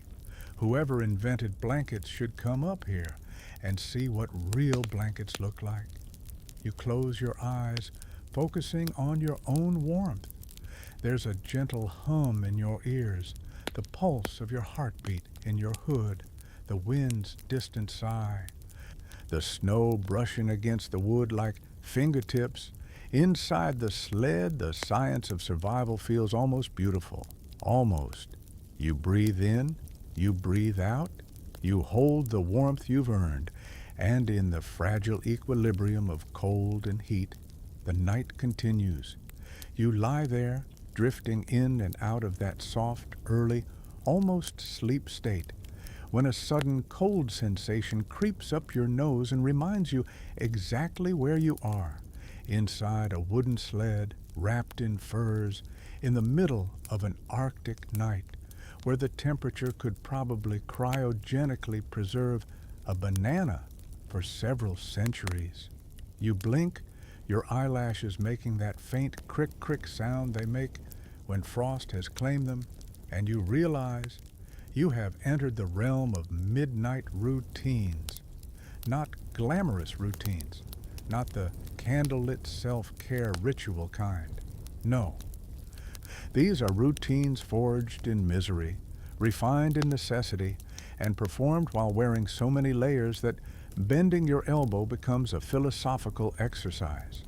Outside, a dog snorts, the sound crisp and close. Another lets out a soft woof, kicking against its snow nest. Their movements shake little snow showers loose from their fur, the flakes drifting through the night like glitter tossed by an over-enthusiastic Arctic fairy. You tuck your chin down and exhale into the warm fur pocket around your face. The air fogs and settles, frosting your hood again, and then you feel the first and most unavoidable reality of Arctic bedtime. You have to pee. Of course you do. Of course your bladder chooses this moment, after you've layered yourself like a human onion, after the furs have finally warmed, after the sled has molded itself around your torso like a cranky wooden cradle, to say, hey, we have unfinished business. You groan softly. Midnight routine number 1. The pee bottle. Quirky tidbit. Arctic travelers, from Inuit hunters to polar explorers to fur traders like the ones camped around you now, often carry designated night bottles or containers to avoid stepping into the murderous cold. No one wants to tumble out into -40 winds at 2 a.m., especially with pants that require 3 other people to help retuck correctly. Some accounts even mention using seal blubber containers or repurposed tea tins, though those were notoriously difficult to aim into. You try not to think about that too much. You fumble around in the dark, feeling for your bottle. Your mitten brushes a rope coil, then a tin. Then, there it is. Cold as betrayal. You sigh, resigning yourself to the indignity of modern solutions in ancient cold. This is the part historians still argue about. Did traders actually sleep soundly after performing these nightly rituals? Or did the awkward contortions, combined with the stress of not spilling anything, keep people wide awake for hours? Based on your experience right now, the latter feels scientifically accurate. You finish your delicate mission, tighten the cap like your life depends on it. It does. And slide the bottle back into its designated corner. Then you flop onto your back, panting slightly like you just completed a minor athletic feat. Which you did. Your breath fogs the air, and you watch frost settle on the fur lining your hood. It sparkles faintly in the light, filtering through a crack in the sled wall. Outside, another dog sighs, a long theatrical sound that somehow communicates both comfort and judgment. You roll your eyes inside your cocoon. That's when you notice your beard, or, if you don't have one, the fine hairs along your jaw, has turned into a miniature icicle garden. It happens fast in this cold. Moisture from your breath freezes instantly, collecting until you're wearing what early explorers poetically described as a frost mask. Mainstream historical fact. Diaries from fur traders often mention waking up with beards frozen solid, sometimes requiring a slow thaw before they could even speak comfortably. One journal described a trapper who cracked his beard so violently he claimed it sounded like stepping on old parchment. You lift a mitten to touch the ice crystals on your face. They crunch delicately like brittle glass. Charming, you mutter, your voice muffled by layers. A small vibration runs through the sled, the unmistakable sensation of a dog leaning against the outer wall. You press back gently, appreciating the warmth radiating through the wood. The dog shifts again, settling into its own sleeping rhythm. Joke number 1 bubbles up. Congratulations, you're now the little spoon to a very fluffy husky.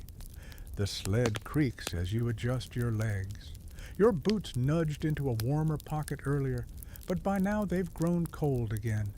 You wiggle your toes experimentally. They respond, slowly, but with enthusiasm. Good sign. If they ever stop responding, that's when you start panicking. But for now, you focus on the nightly ritual number 2, the frosty face maintenance. You brush your hood lightly to break off some of the frost. A few crystals tumble onto your chest and instantly vanish into the furs. You blink again, breaking the ice forming at the corners of your eyes. This little routine repeats a few times throughout the night. It's almost comforting in its consistency.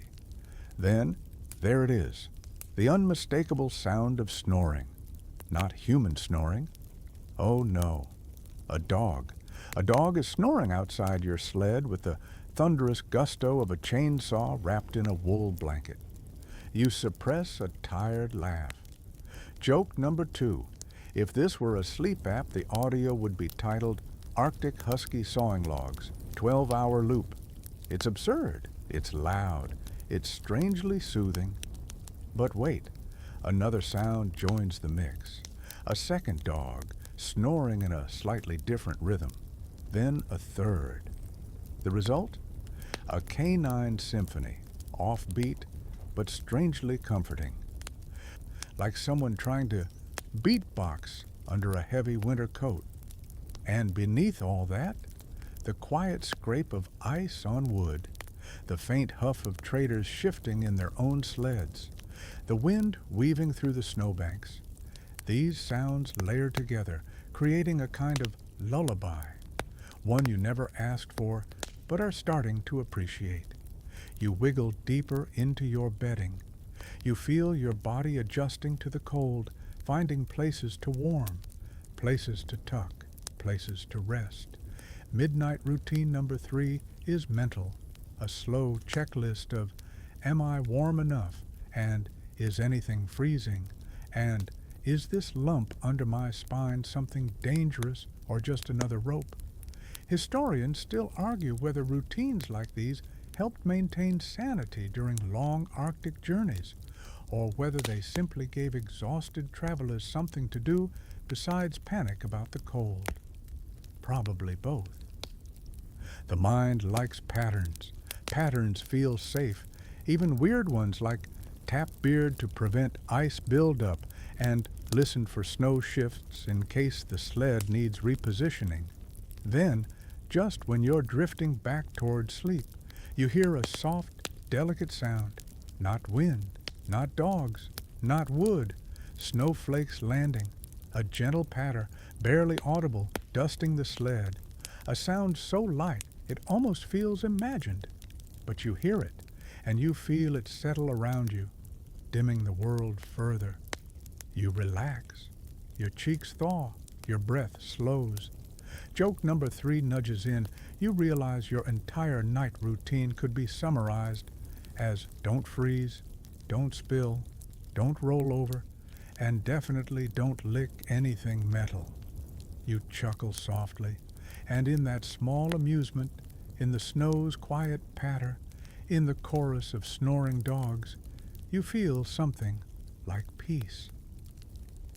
You curl your fingers under your chin, sink deeper into your cozy, chaotic sled bedroom, and let the night keep watch. You ease your breath out slowly, letting it fog the air before sinking into the furs again.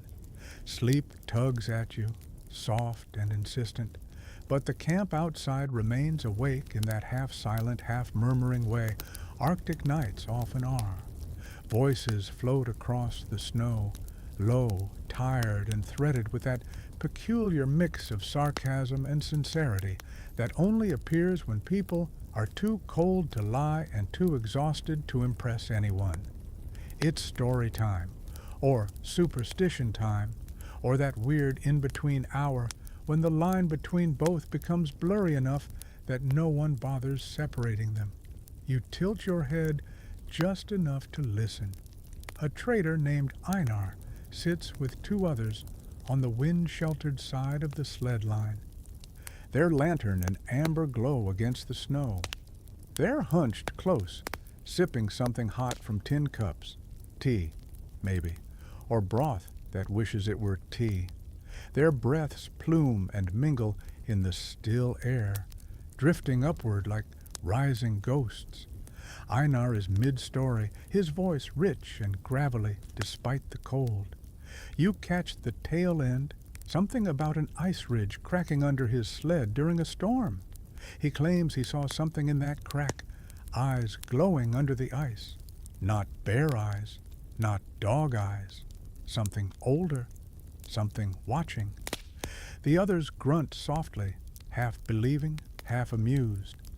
It's the perfect kind of fireside story, vague enough to be creepy, detailed enough to stick in your brain like a burr. Mainstream historical fact. Arctic traders did tell stories like these, tales of ice spirits, wandering lights, and strange echoes on frozen nights. They weren't necessarily literal believers, but in a landscape this empty and enormous, people fill silence with meaning because silence, on its own, can feel predatory. You shift in the sled, tucking your chin deeper into your fur collar. The wood creaks softly, like it's leaning in as well. Outside, Einar continues, lowering his voice just enough that you have to listen harder. He talks about a superstition among certain crews. Whoever slept farther from the dogs was the one the northern night would test. Sometimes that meant waking up colder. Sometimes it meant waking up shaken. Sometimes it meant waking up because a fox sniffed your boots at 3 a.m. Historians still argue whether these superstitions were sincere or just playful ways to convince rookies to take the least desirable sleeping spots. You lift your mittened hand to adjust your hood, and the sled groans beneath you. The sound echoes faintly across the camp, blending with the wind. One of the dogs snuffles, gets up, circles twice, and collapses again with the audio finesse of someone dropping a sack of potatoes. Someone else begins a new tale, this time about an old trapper who refused to sleep inside his sled unless the sky was completely clear. He believed that if the aurora danced strongly above him, sleeping inside a wooden box offended the spirits who painted the night. No one can agree where this idea came from. A quirky tidbit to file away. Some early accounts describe people whistling at the aurora to make it brighter, while others warned that whistling would summon mischief or danger. Whatever the truth, you wisely keep your mouth closed. Another trader laughs, short, warm, and edged with fatigue. He says he doesn't mind the sky spirits, but he does mind sharing close quarters with someone who snores like a walrus stuck in a chimney. The others chuckle knowingly. Joke number 1. You silently pray you're not the person he's talking about. The conversation drifts toward bravado, as it often does when exhausted humans try to pretend they're completely unfazed by the cold, the darkness, and the creeping sense that the night is much bigger than they are. Someone claims he once slept outside his sled in a storm just to prove a point. Another says he wrestled a snowdrift the size of a small cottage.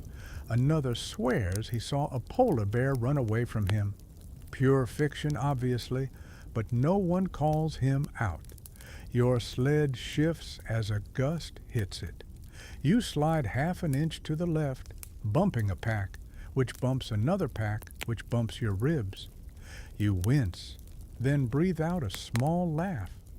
This is the part no one mentions in stories, the small human vulnerabilities, the things these guys cover with superstition and swagger, how a strange noise in the dark makes everyone quiet at once, how a creak under the ice can still a whole camp, how bravado is sometimes the last line of defense before fear sets in. Einar pauses his storytelling. The wind hushes too. You hear nothing but the faint pulse of snow tapping your sled wall. For a long moment, the entire group listens, eyes scanning the blackness beyond the dim lantern glow. Then a dog barks once, sharp, alert. You tense. The traders freeze. Then another dog answers, brisk, annoyed. And then, after a long pause, nothing. The night swallows the sound again. Einar exhales. Probably a fox, he says quietly. Everyone nods, but the silence afterward is thicker, heavier, because probably is a very big, very stretchy word in the Arctic. Joke number 2 forms slowly in your mind. If it were a fox, it was quite possibly the bravest fox in the hemisphere, approaching a camp full of dogs who eat things smaller than foxes as part of their weekly hobbies. The conversation resumes, but softer now, less laughter, more murmuring. Someone begins describing another old belief, that if you told too many frightening stories at night, the ice might remember and crack beneath you the next day. No one believes it, not really.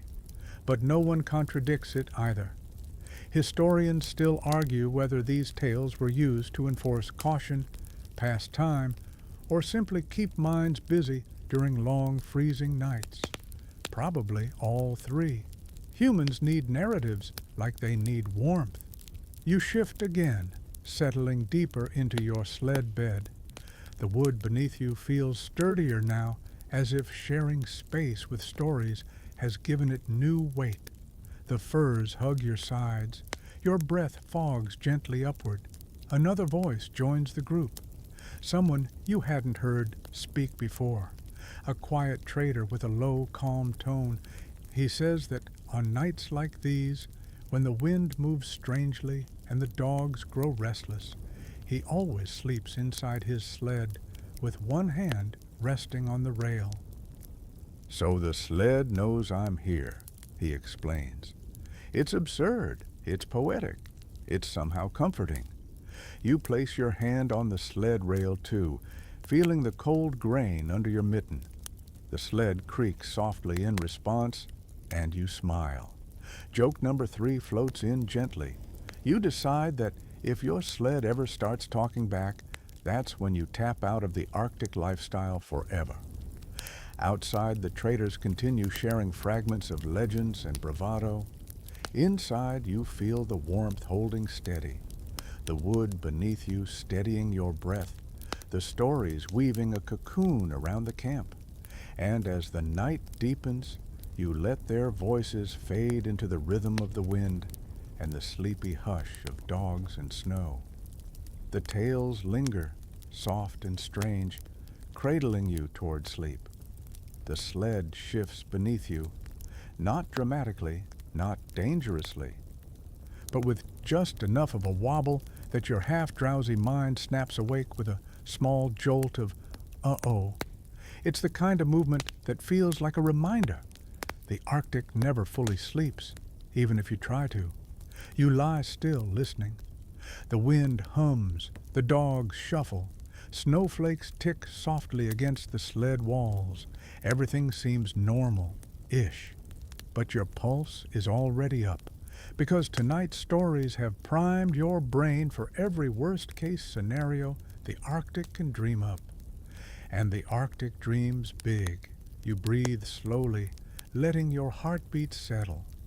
Still, something nags at you, the memory of Einar's tale about the ice cracking beneath him, the way the others fell momentarily silent when the dogs barked, the weight of the cold pressing into the night like an unspoken warning.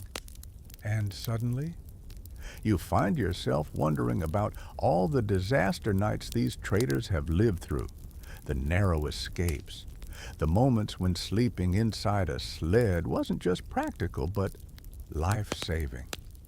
The first story that comes to you isn't dramatic. It's annoyingly quiet. A trader once described waking to a faint pop, pop, pop beneath the snow like distant firecrackers. That soft cracking was the ice sheet adjusting, shifting under its own weight. Mainstream historical fact: sea ice isn't static. It flexes, buckles, and sometimes fractures with no real warning. It can be as gentle as bubble wrap or as violent as splitting wood. And if you're unlucky enough to be camped on a section that decides to shift, well, you learn how fast a human can move while still wrapped in 4 layers of fur. You imagine it now, lying inside your sled when a sudden groan ripples beneath the runners. The sound vibrates up through the wood and into your spine, turning your stomach to ice. Traders have written about these moments. Hearing a crack, shouting to the team, scrambling in the dark as the dogs panic and the sled jolts sideways. Some fell into slush. Some barely avoided it. Some watched entire camps split apart along a newly formed crack in the ice. You tighten your grip on the fur around your chest, instinctively curling into yourself. Your sled offers no opinions, but it does offer stability, and right now, that feels like enough. The wind picks up brushing the sled like a giant cold hand. You hear a faint clatter, probably a pot being bullied by the gusts again. But for a moment, your imagination leaps to something else. Something bigger, something with white fur and very sharp opinions about trespassers. Polar bears. They are the Arctic's unofficial night supervisors, wandering silently, unpredictably, with a curiosity that has put many travelers' heart rates through the roof. Quirky tidbit. Some early accounts claim polar bears were drawn to the smell of stored food or dog scent on sleds, occasionally nudging them out of pure nosiness. Others say a bear once sat on a trader's sled because it looked comfortable, though historians still argue whether this story is metaphorical or just the world's worst bedtime anecdote. You swallow hard and listen again. Just wind, just snow, just the occasional dog grumble. You force yourself to relax, just in time for the sled to give another faint lurch as drifting snow presses harder against it. Your heart launches itself into your throat. You clamp onto the fur. Then a bark rings out, sharp and alert. One of the dogs sits up, facing the darkness. More barks follow. The energy outside shifts instantly. The dogs aren't panicked, but they're definitely engaged. You push yourself up an inch, peering through a gap in the sled wall. At first, you see nothing, just swirling snow and faint lantern glow. But the traders react quickly. One grabs a lamp, another checks the dogs, a third stands with a hand on his knife. The air tightens. "What is it?" someone whispers. "Nothing," another answers, but his voice is too thin for you to believe him. The moment stretches, taut and breathless. Then, movement. A dark shape flits across the snow. And before your heart can fully commit to a panic attack, a fox darts into the lantern's edge and then disappears again into the wind. Everyone exhales. A chorus of relieved chuckles ripples through the camp. Someone mutters that the fox probably just wanted to critique their cooking. Joke number one, you personally suspect it came to judge your sled sleeping technique. The camp relaxes, dogs settle. Traders laugh quietly in that "ha-ha, we're not dead" kind of way. You sink back down, relief warming your chest more effectively than any fur. But not all Arctic night disasters end in fox encounters. There are stories, passed quietly among the veterans, about storms that arrived so fast traders barely had time to brace themselves. Whiteouts so thick people couldn't see their own hands. Winds so strong tents snapped, provisions scattered. Men crawled along the ice feeling for the sled runners to avoid getting lost. And nights when the sled, the same cramped wooden thing currently hugging your ribs, saved lives simply by existing. You picture one such night. Traders jolted awake by a roaring gust that flattened half their gear. With visibility near zero and dogs howling in confusion, they piled into their sleds, each climbing into the familiar hollow they'd shaped night after night. One trader reportedly covered himself entirely with furs, gripping the sled rails while the storm shoved the whole structure sideways. It drifted a few yards, maybe more, until the wind eased enough for him to peek out. He survived because the sled acted like a low, heavy bunker. The dogs survived because they curled together in the snow, tails over noses. The tent, what remained of it, fluttered half a mile away like a defeated flag. You shift inside your sled, letting that reality sink in. The wood beneath your body has been built, stripped, repaired, battered, iced over, and loved into reliability. Its walls aren't tall, but they're strong. Its floor isn't soft, but it's elevated and dry. This little wooden box contains layers of survival strategies shaped across generations, across cultures, across storms and long winter nights. Another gust pushes against the sled. You brace for the tilt, but this time it's gentle, predictable. You exhale. Joke number 2 pops in. If the Arctic ever wrote customer reviews, your sled would probably get 5 stars for reliability and 1 star for comfort. You lie back, pulling your furs close. The dogs have settled again, their breathing steady. A trader lets out a small hum, half song, half sigh. Snow lands against your sled in soft whispers, and suddenly the disasters, the cracks, the storms, the animals, the cold feel distant. Not gone, but held at bay by preparation, teamwork, instinct, and one very stubborn sled. Historians still argue whether sled sleeping was more psychological than practical, whether traders felt safer because the sled symbolized mobility and readiness, not just shelter. But lying here, curled in the wooden frame as the wind prowls outside, you understand why they did it. You're not helpless. You're cocooned, ready, anchored. Another soft thump outside, a dog dreaming, snow brushing the wood, the Arctic breathing deeply. Joke number 3 wanders in gently. You realize that if you do survive this trip, you will absolutely brag about it to everyone who didn't ask. You smile into your furs. The night stretches on, the sled holds you, the storm passes, and in this fragile space between danger and safety, you let your eyes drift closed again. You aren't sure what wakes you. The faint groan of shifting ice, a dog's restless shuffle, or that deep instinctual tug reminding you that the Arctic is never really quiet. But when your eyes open, the sled's interior feels different, not colder, not warmer, just heavier, like the air itself has settled deeper into its own stillness. You breathe slowly, letting your chest rise beneath the furs. Your breath fogs the air, then settles, joining the thin film of frost clinging to the sled walls. And it hits you.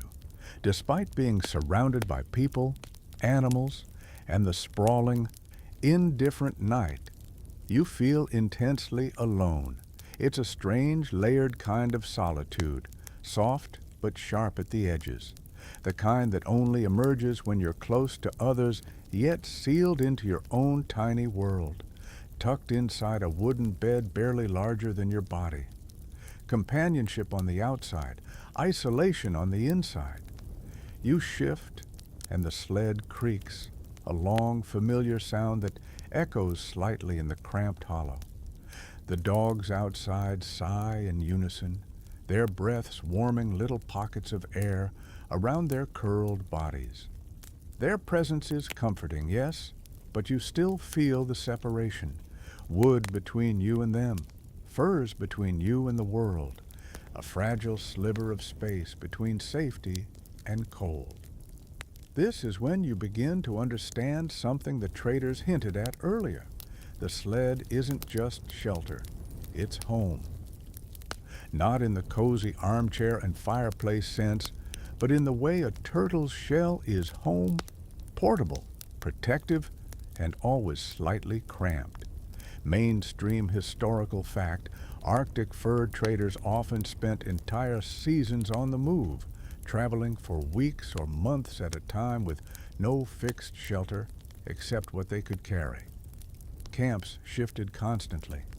The only consistent space they returned to night after night was the sled, their mobile hut, their supply chest, their bed, their shield. You can feel that truth settling into your bones now as the sled's wooden frame presses gently against your arm like a reminder that this is your room for the night, and the next night, and maybe many nights after that. You adjust your position, trying to stretch your legs without bumping the pack balanced near your toes. The movement is awkward, limited. You press your mittened hand against the side rail, feeling the cold through layers of cloth and hide. The sled answers with another small creak. You imagine it saying, "You're fine. Settle down. We've got this." Quirky tidbit. Some traders named their sleds, gave them personalities, roles, even tempers. They talked to them, cursed at them, thanked them. Not because the sleds were magical, but because when you spend enough nights sleeping inside a wooden frame, you start to feel like you're living in a one-room studio apartment with very thin walls and a roommate who refuses to talk back. You shift again, nestling deeper into the furs, and something soft brushes your cheek, a fold of caribou hide. The scent is earthy, warm, familiar. You rub your nose against it instinctively, grounding yourself. Outside, the dogs murmur in their sleep. One emits a little dream bark, more squeak than growl. You smile, because that's the weird contradiction of this life.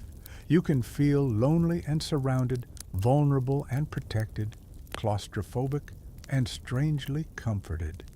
The sled is cramped, yes, but it is also improbably yours.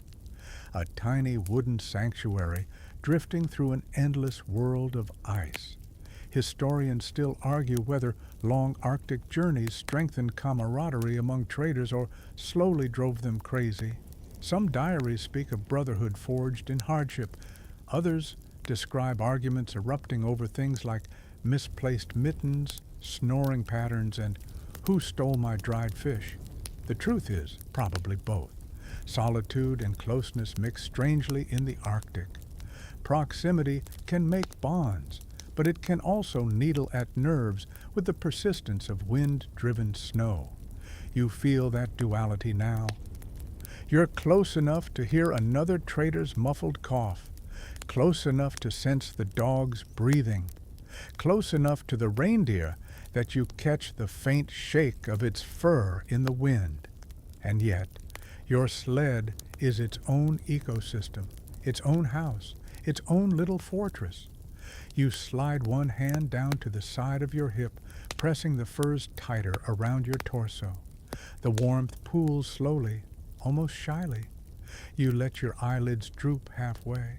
The sled is small, yes, but the smallness feels like an embrace. Not tight, not smothering, just steady. Still, your mind drifts to the loneliness part, the kind that creeps in when you stare too long into the dark cracks between the sled slats. You imagine all the traders who lay here before you, men staring at the same black sky, hearing the same wind, thinking the same silent thoughts. You picture them missing home, missing warmth, missing softness. You picture them whispering stories or humming quiet songs just to feel less like a single heartbeat in a frozen world. One of the dogs outside whines softly in its sleep. Another scoots closer to the sled wall, brushing the wood with a warm flank. You feel it, a tiny vibration, a pulse of life, a wordless reassurance. Joke number one drifts into your thoughts. Congratulations. Your emotional support animal is a random sled dog who doesn't know you exist, but has chosen your sled wall as its personal pillow. You chuckle softly, then you sigh. Your breath rises, clouds, settles again. Then, movement outside. Footsteps. A trader, Ada, judging by the soft cadence, passes your sled. She pauses, checking on the dogs, adjusting a tether, brushing snow off a reindeer's back. Her lantern glows faintly, sending orange ripples across the white ground. You catch her silhouette through the sled gap. Brief, quiet, steady. For a moment, her presence cuts cleanly through the loneliness. Humans can do that sometimes, even without words. When she returns to her own sled, the night folds around you again. You curl deeper, pulling a heavy pelt across your shoulder. The weight feels good. The sled's floor feels solid. The blankets smell like warmth, work, and long journeys. You listen to the layered sounds around you, the wind like distant waves, the dogs like murmuring coals, the traders like fading echoes. Joke number 2 floats in, sleepy but amused. You realize you're basically living inside nature's smallest studio apartment, complete with roommates who snore, shed, and occasionally steal food. You breathe out again, slower this time, and unexpectedly you feel peaceful. Lonely, yes, but not alone. The sled is too small to stretch in, too cold to relax entirely in, too enclosed to forget what's outside. But it is yours, your pocket of warmth, your barrier against the Arctic, your home for the night, and for as long as this frozen road continues. The reindeer snorts softly, a dog curls tighter, snow whispers against the wood like a lullaby. Joke number 3 appears gently. You think you might actually miss this ridiculous little wooden cave someday. Maybe. You close your eyes, letting the duality settle, the closeness of life outside, the solitude inside, the strange comfort somewhere between.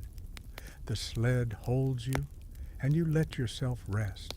The sled breathes with you now, or at least it feels like it does.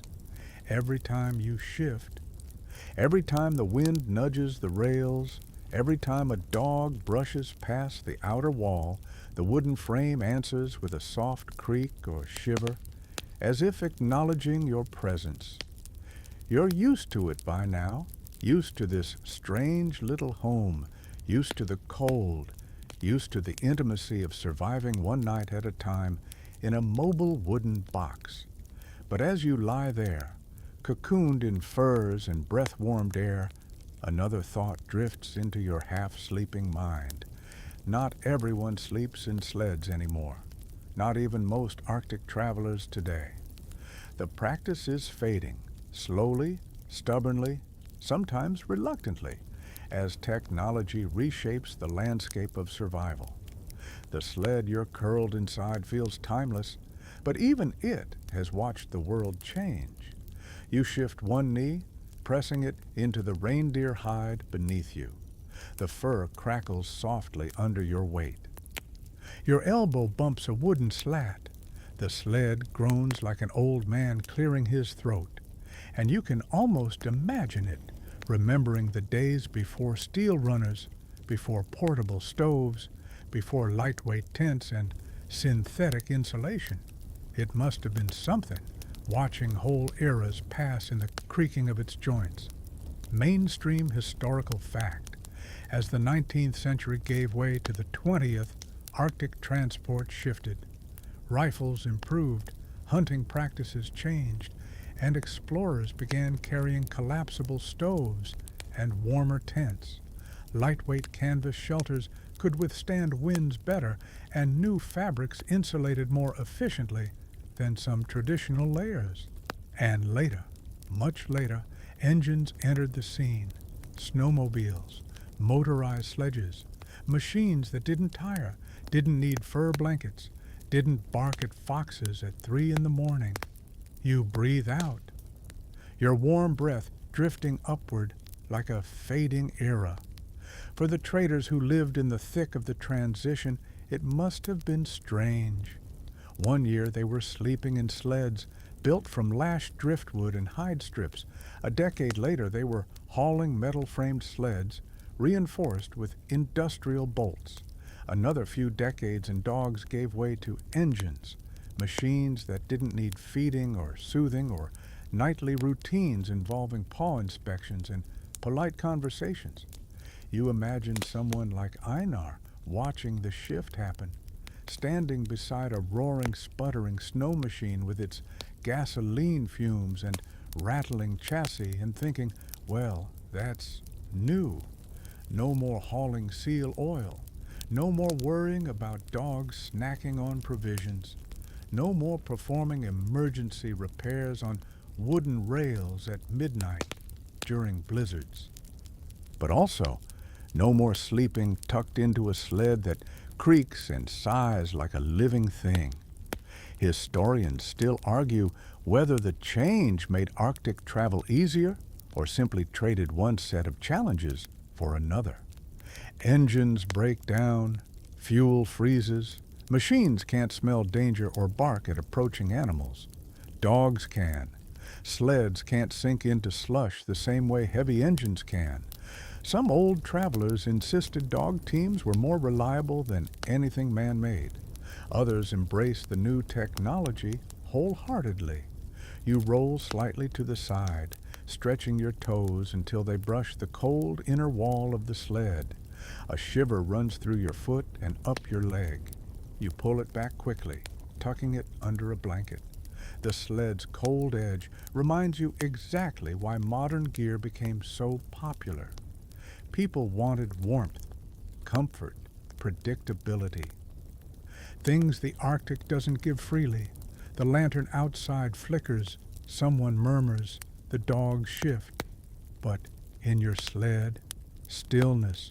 You imagine earlier versions of this moment, years, decades, even centuries ago, when this little sled bed was one of the only barriers between a trader and the night. Now, with improved tools, many modern travelers carry insulated mats, down sleeping bags, and rapid setup tents capable of resisting winds that would have shredded 19th century canvas in seconds. They can melt snow on stoves without worrying about burning through their fuel supply. They can track storms with satellite devices. They can call for help, actual help, if something goes catastrophically wrong. Quirky tidbit. Early 20th century explorers sometimes heated stones in small stoves to place inside their sleeping bags. Decades later, aluminum hot water bottles replaced the stones. Today, battery-powered heating pads do the same job. The march of technology has always been an experiment in not freezing to death with dignity. But back then, in the story you're living, sleeping inside the sled was the fastest, safest, and frankly, least annoying option. You stretch your arm above your head, feeling the wooden rail's cool edge brush your mitten. This space is cramped, undeniably. It's the size of a modern bathtub, with significantly worse amenities. But it works. It's simple, intentional. It's the product of generations refining survival into an art. You wonder whether future travelers will look back at sled sleeping with fascination or disbelief. Some already do. They imagine the discomfort, the cold, the claustrophobia, and think, why would anyone choose that? They don't realize that often it wasn't a choice. It was practicality, wrapped in necessity, wrapped in caribou hide. You wiggle deeper into the furs, feeling warmth pool again around your core. Your breath fogs gently against your hood.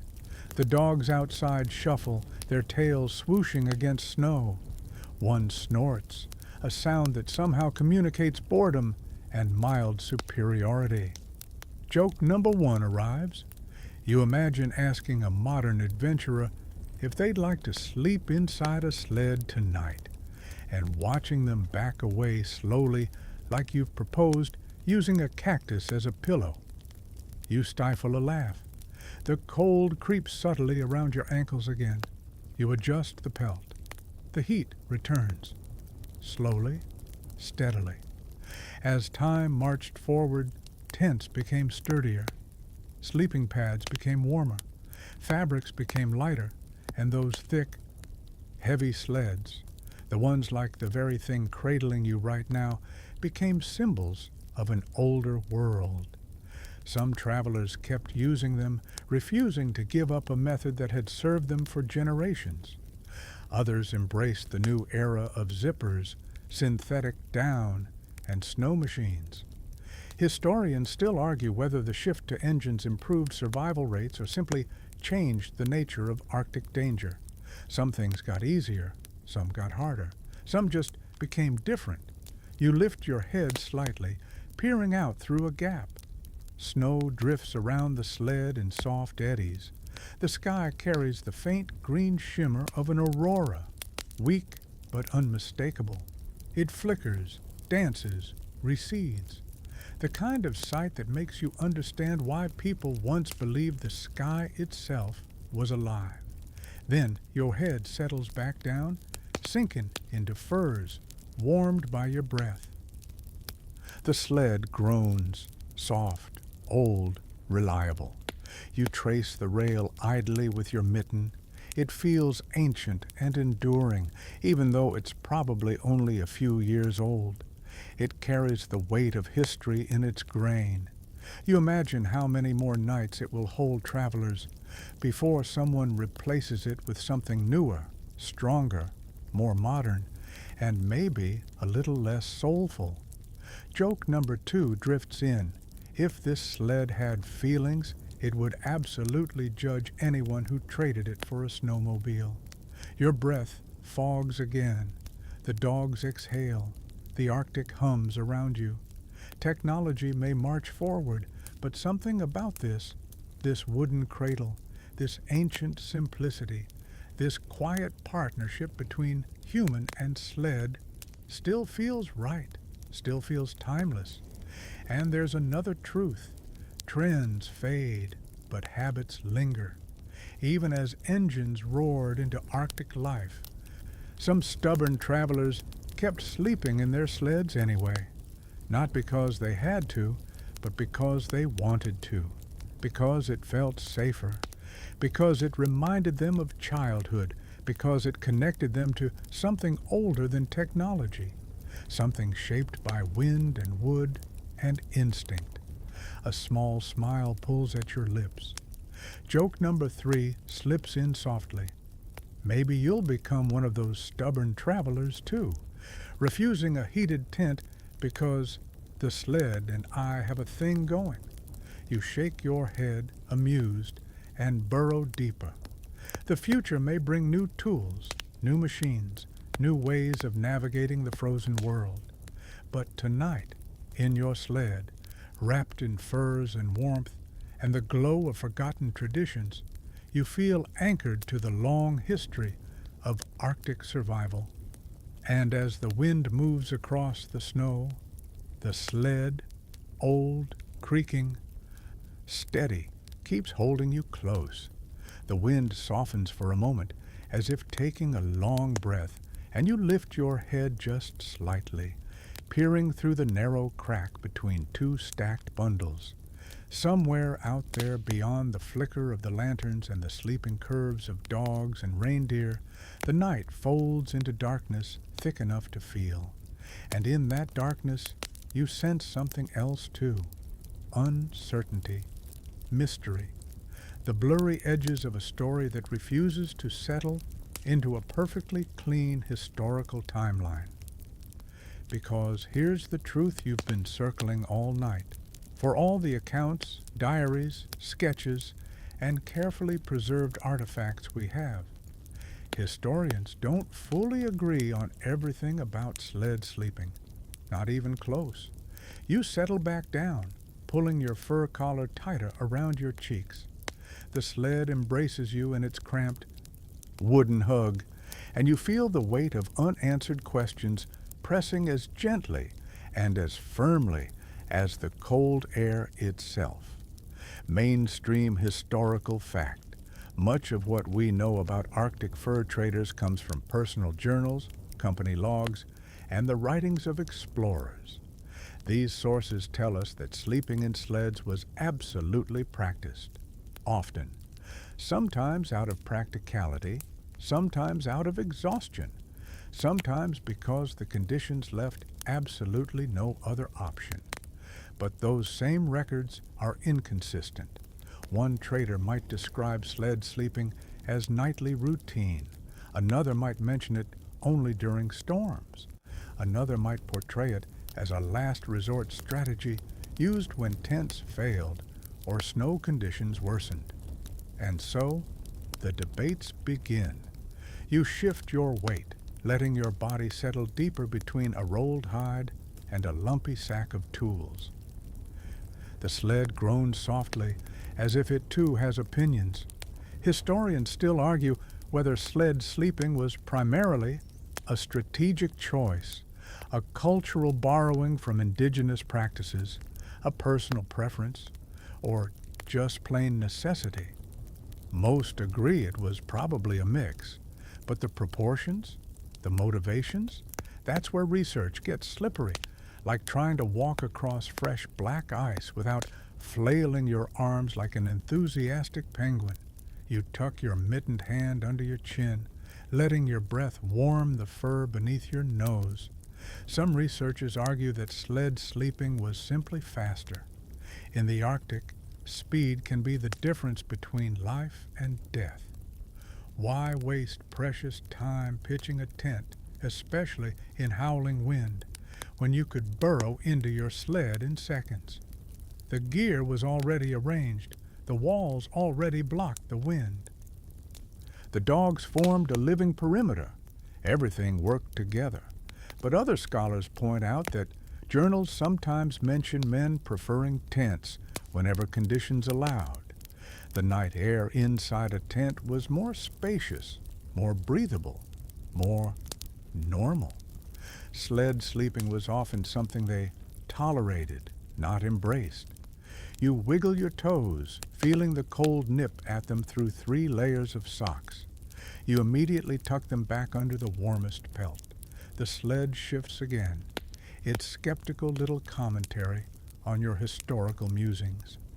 Quirky tidbit. There's an enduring rumor among Arctic history circles that some traders exaggerated their sled sleeping toughness in later retellings. Supposedly, one man bragged for years about surviving 40 consecutive sled nights, only for his journals to reveal that actually he spent half those nights snoring peacefully inside a communal canvas tent. Human nature, right? If an experience sounds intense or heroic, someone somewhere is going to embellish it at least 15%. Another gust brushes the sled wall. The wood creaks, low, rhythmic, almost contemplative. You smile into your furs. The sled seems to enjoy having its existence discussed academically. Then your thoughts drift toward the indigenous contributions to sled design and winter travel. As you've learned during this journey, Inuit, Sami, and Nenets communities shaped much of the Arctic travel knowledge that traders later relied upon. But how much of sled sleeping was borrowed directly? How much was invented on the fly? And how much was romanticized later? Historians still argue about this too. Some evidence suggests that sleeping on or near the sled was common in pre-contact indigenous travel, but sleeping inside a box-style sled was more of a Euro-American adaptation, part necessity, part mimicry, part improvisation. But accounts vary. Oral histories add richness, but they also highlight how different groups had different traditions.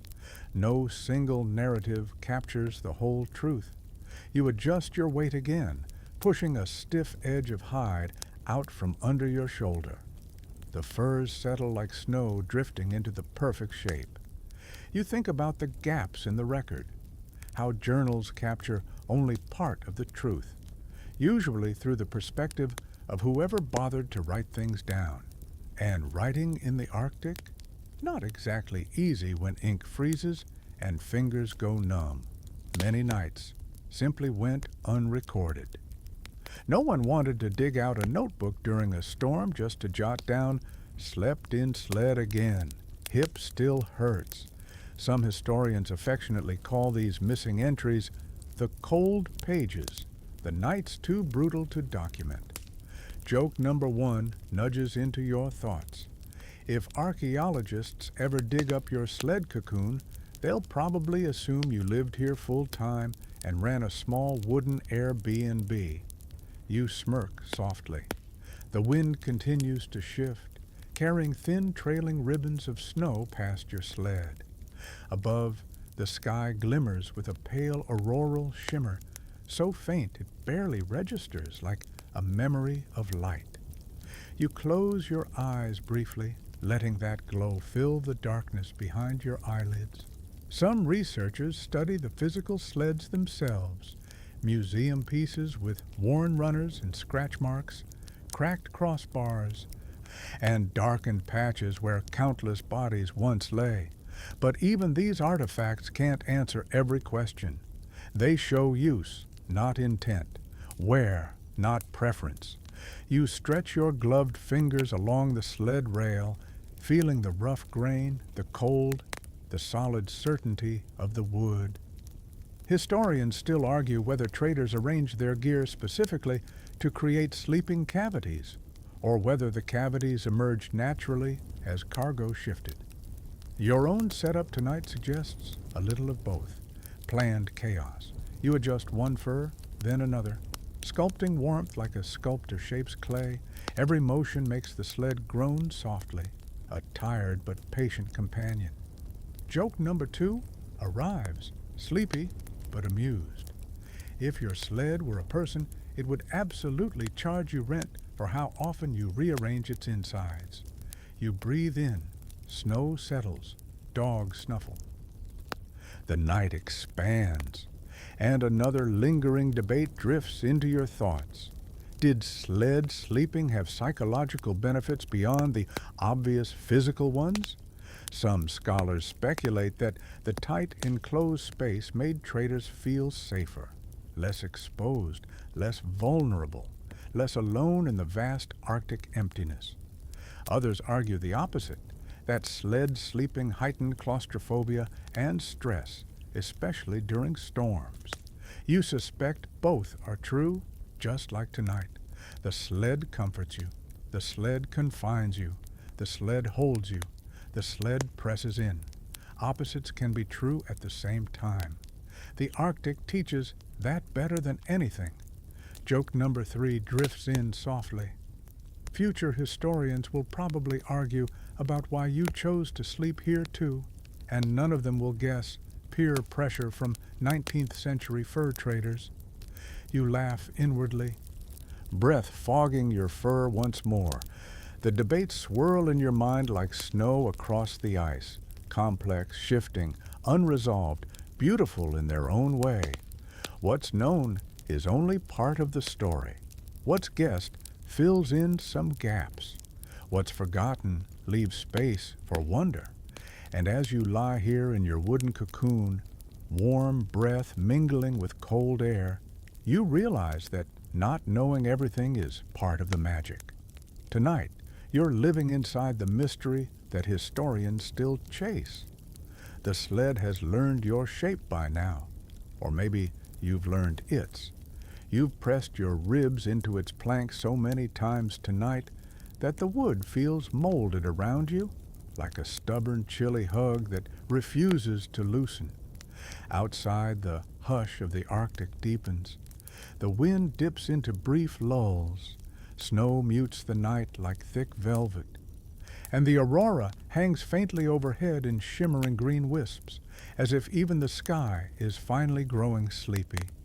You stretch your toes inside your socks, brushing the edge of a stiff pelt.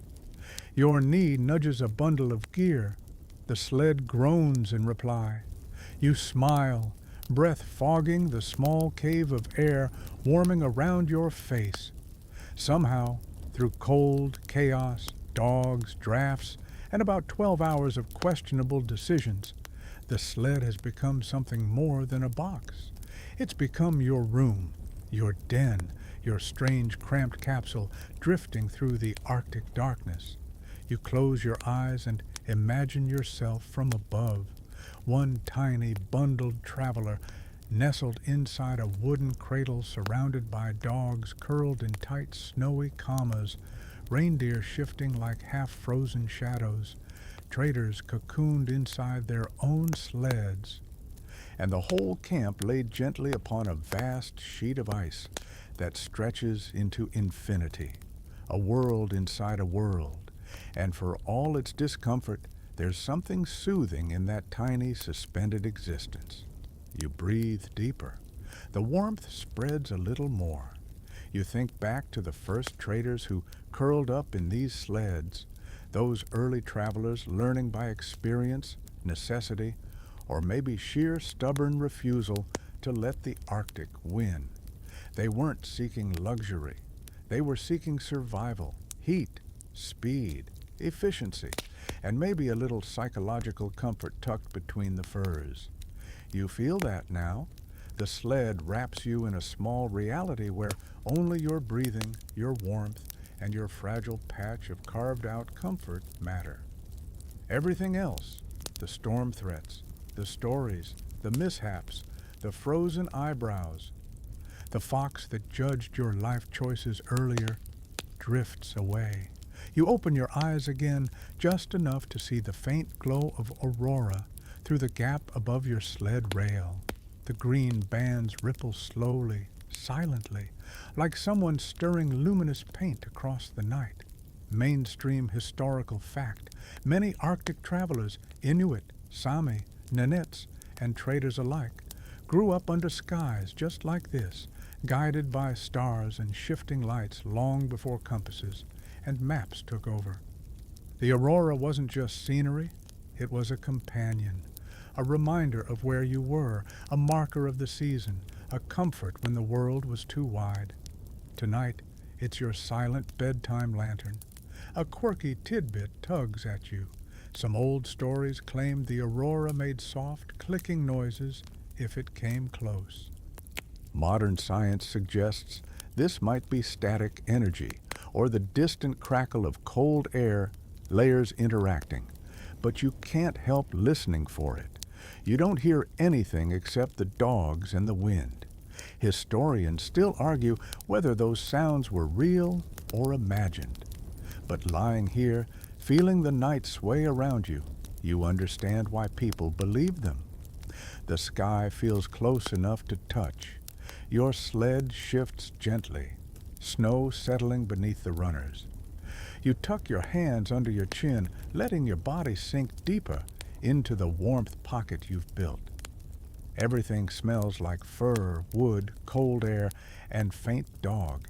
It's ridiculous. It's crude. It's oddly comforting. You laugh silently at joke number 1. If this sled had a customer satisfaction survey, you'd give it 5 stars for ambience and 1 star for lumbar support. Your breath warms your hood again. You exhale slowly, letting the last remaining tension slide out of your shoulders. In this final stretch of the night, the boundaries between you and the world blur.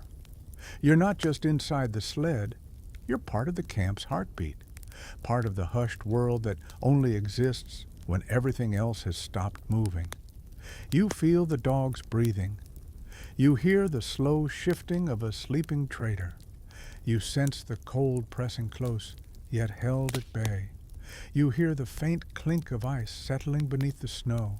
You feel the sled cradle your weight with quiet loyalty. Joke number 2 arrives softly.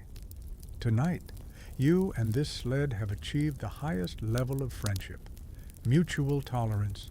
Your eyes grow heavy. The aurora ripples.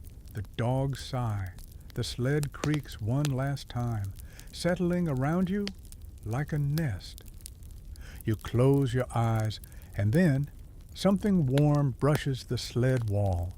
A dog leaning in, just a small shift, but enough to remind you that you're not alone. You smile into the furs. That warmth pulses through the wood, straight into your ribs. Joke number 3 wanders sleepily into your thoughts. You really did choose the right emotional support sled dog tonight. Your breath slows. Your fingers relax. The cold becomes something distant, softened by layers of hide and shared survival.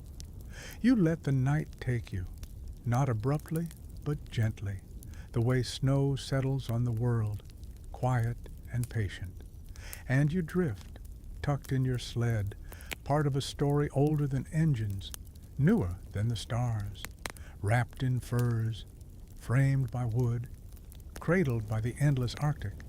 And now, As the last ripples of the story fade, you let yourself exhale softly, letting the warmth from your breath linger in the air just a moment longer before it disappears into the quiet. Everything around you slows, the wind, the dogs, the soft shifting of snow against wood, all of it easing into stillness, into rest, into something gentle.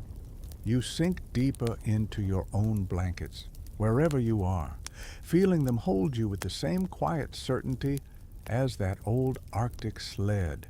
The world outside your room softens at the edges, lights dim, sounds blur. The air grows calm and steady. You feel your shoulders unclench, your jaw release its grip, your breath lengthen into slow, full, peaceful waves. Imagine that faint aurora still above you, its pale, drifting glow moving with unhurried grace. Imagine the snow settling into perfect silence. Imagine the small, warm shape of a dog curled close, radiating comfort without asking anything of you. Imagine the sled, that little wooden cocoon, holding its place against the night with quiet confidence. You are safe here. You are warm. You are allowed to rest. Let your thoughts drift the way the snow drifts, soft, weightless, unhurried. Let them fade like footprints in new powder. Let them loosen their hold until they dissolve into the wider, softer darkness of sleep. Your breath comes slower now, deeper now, as if the world is breathing with you. And in this quiet moment, nothing is required of you except to drift, to settle, to let yourself be carried into the gentle dark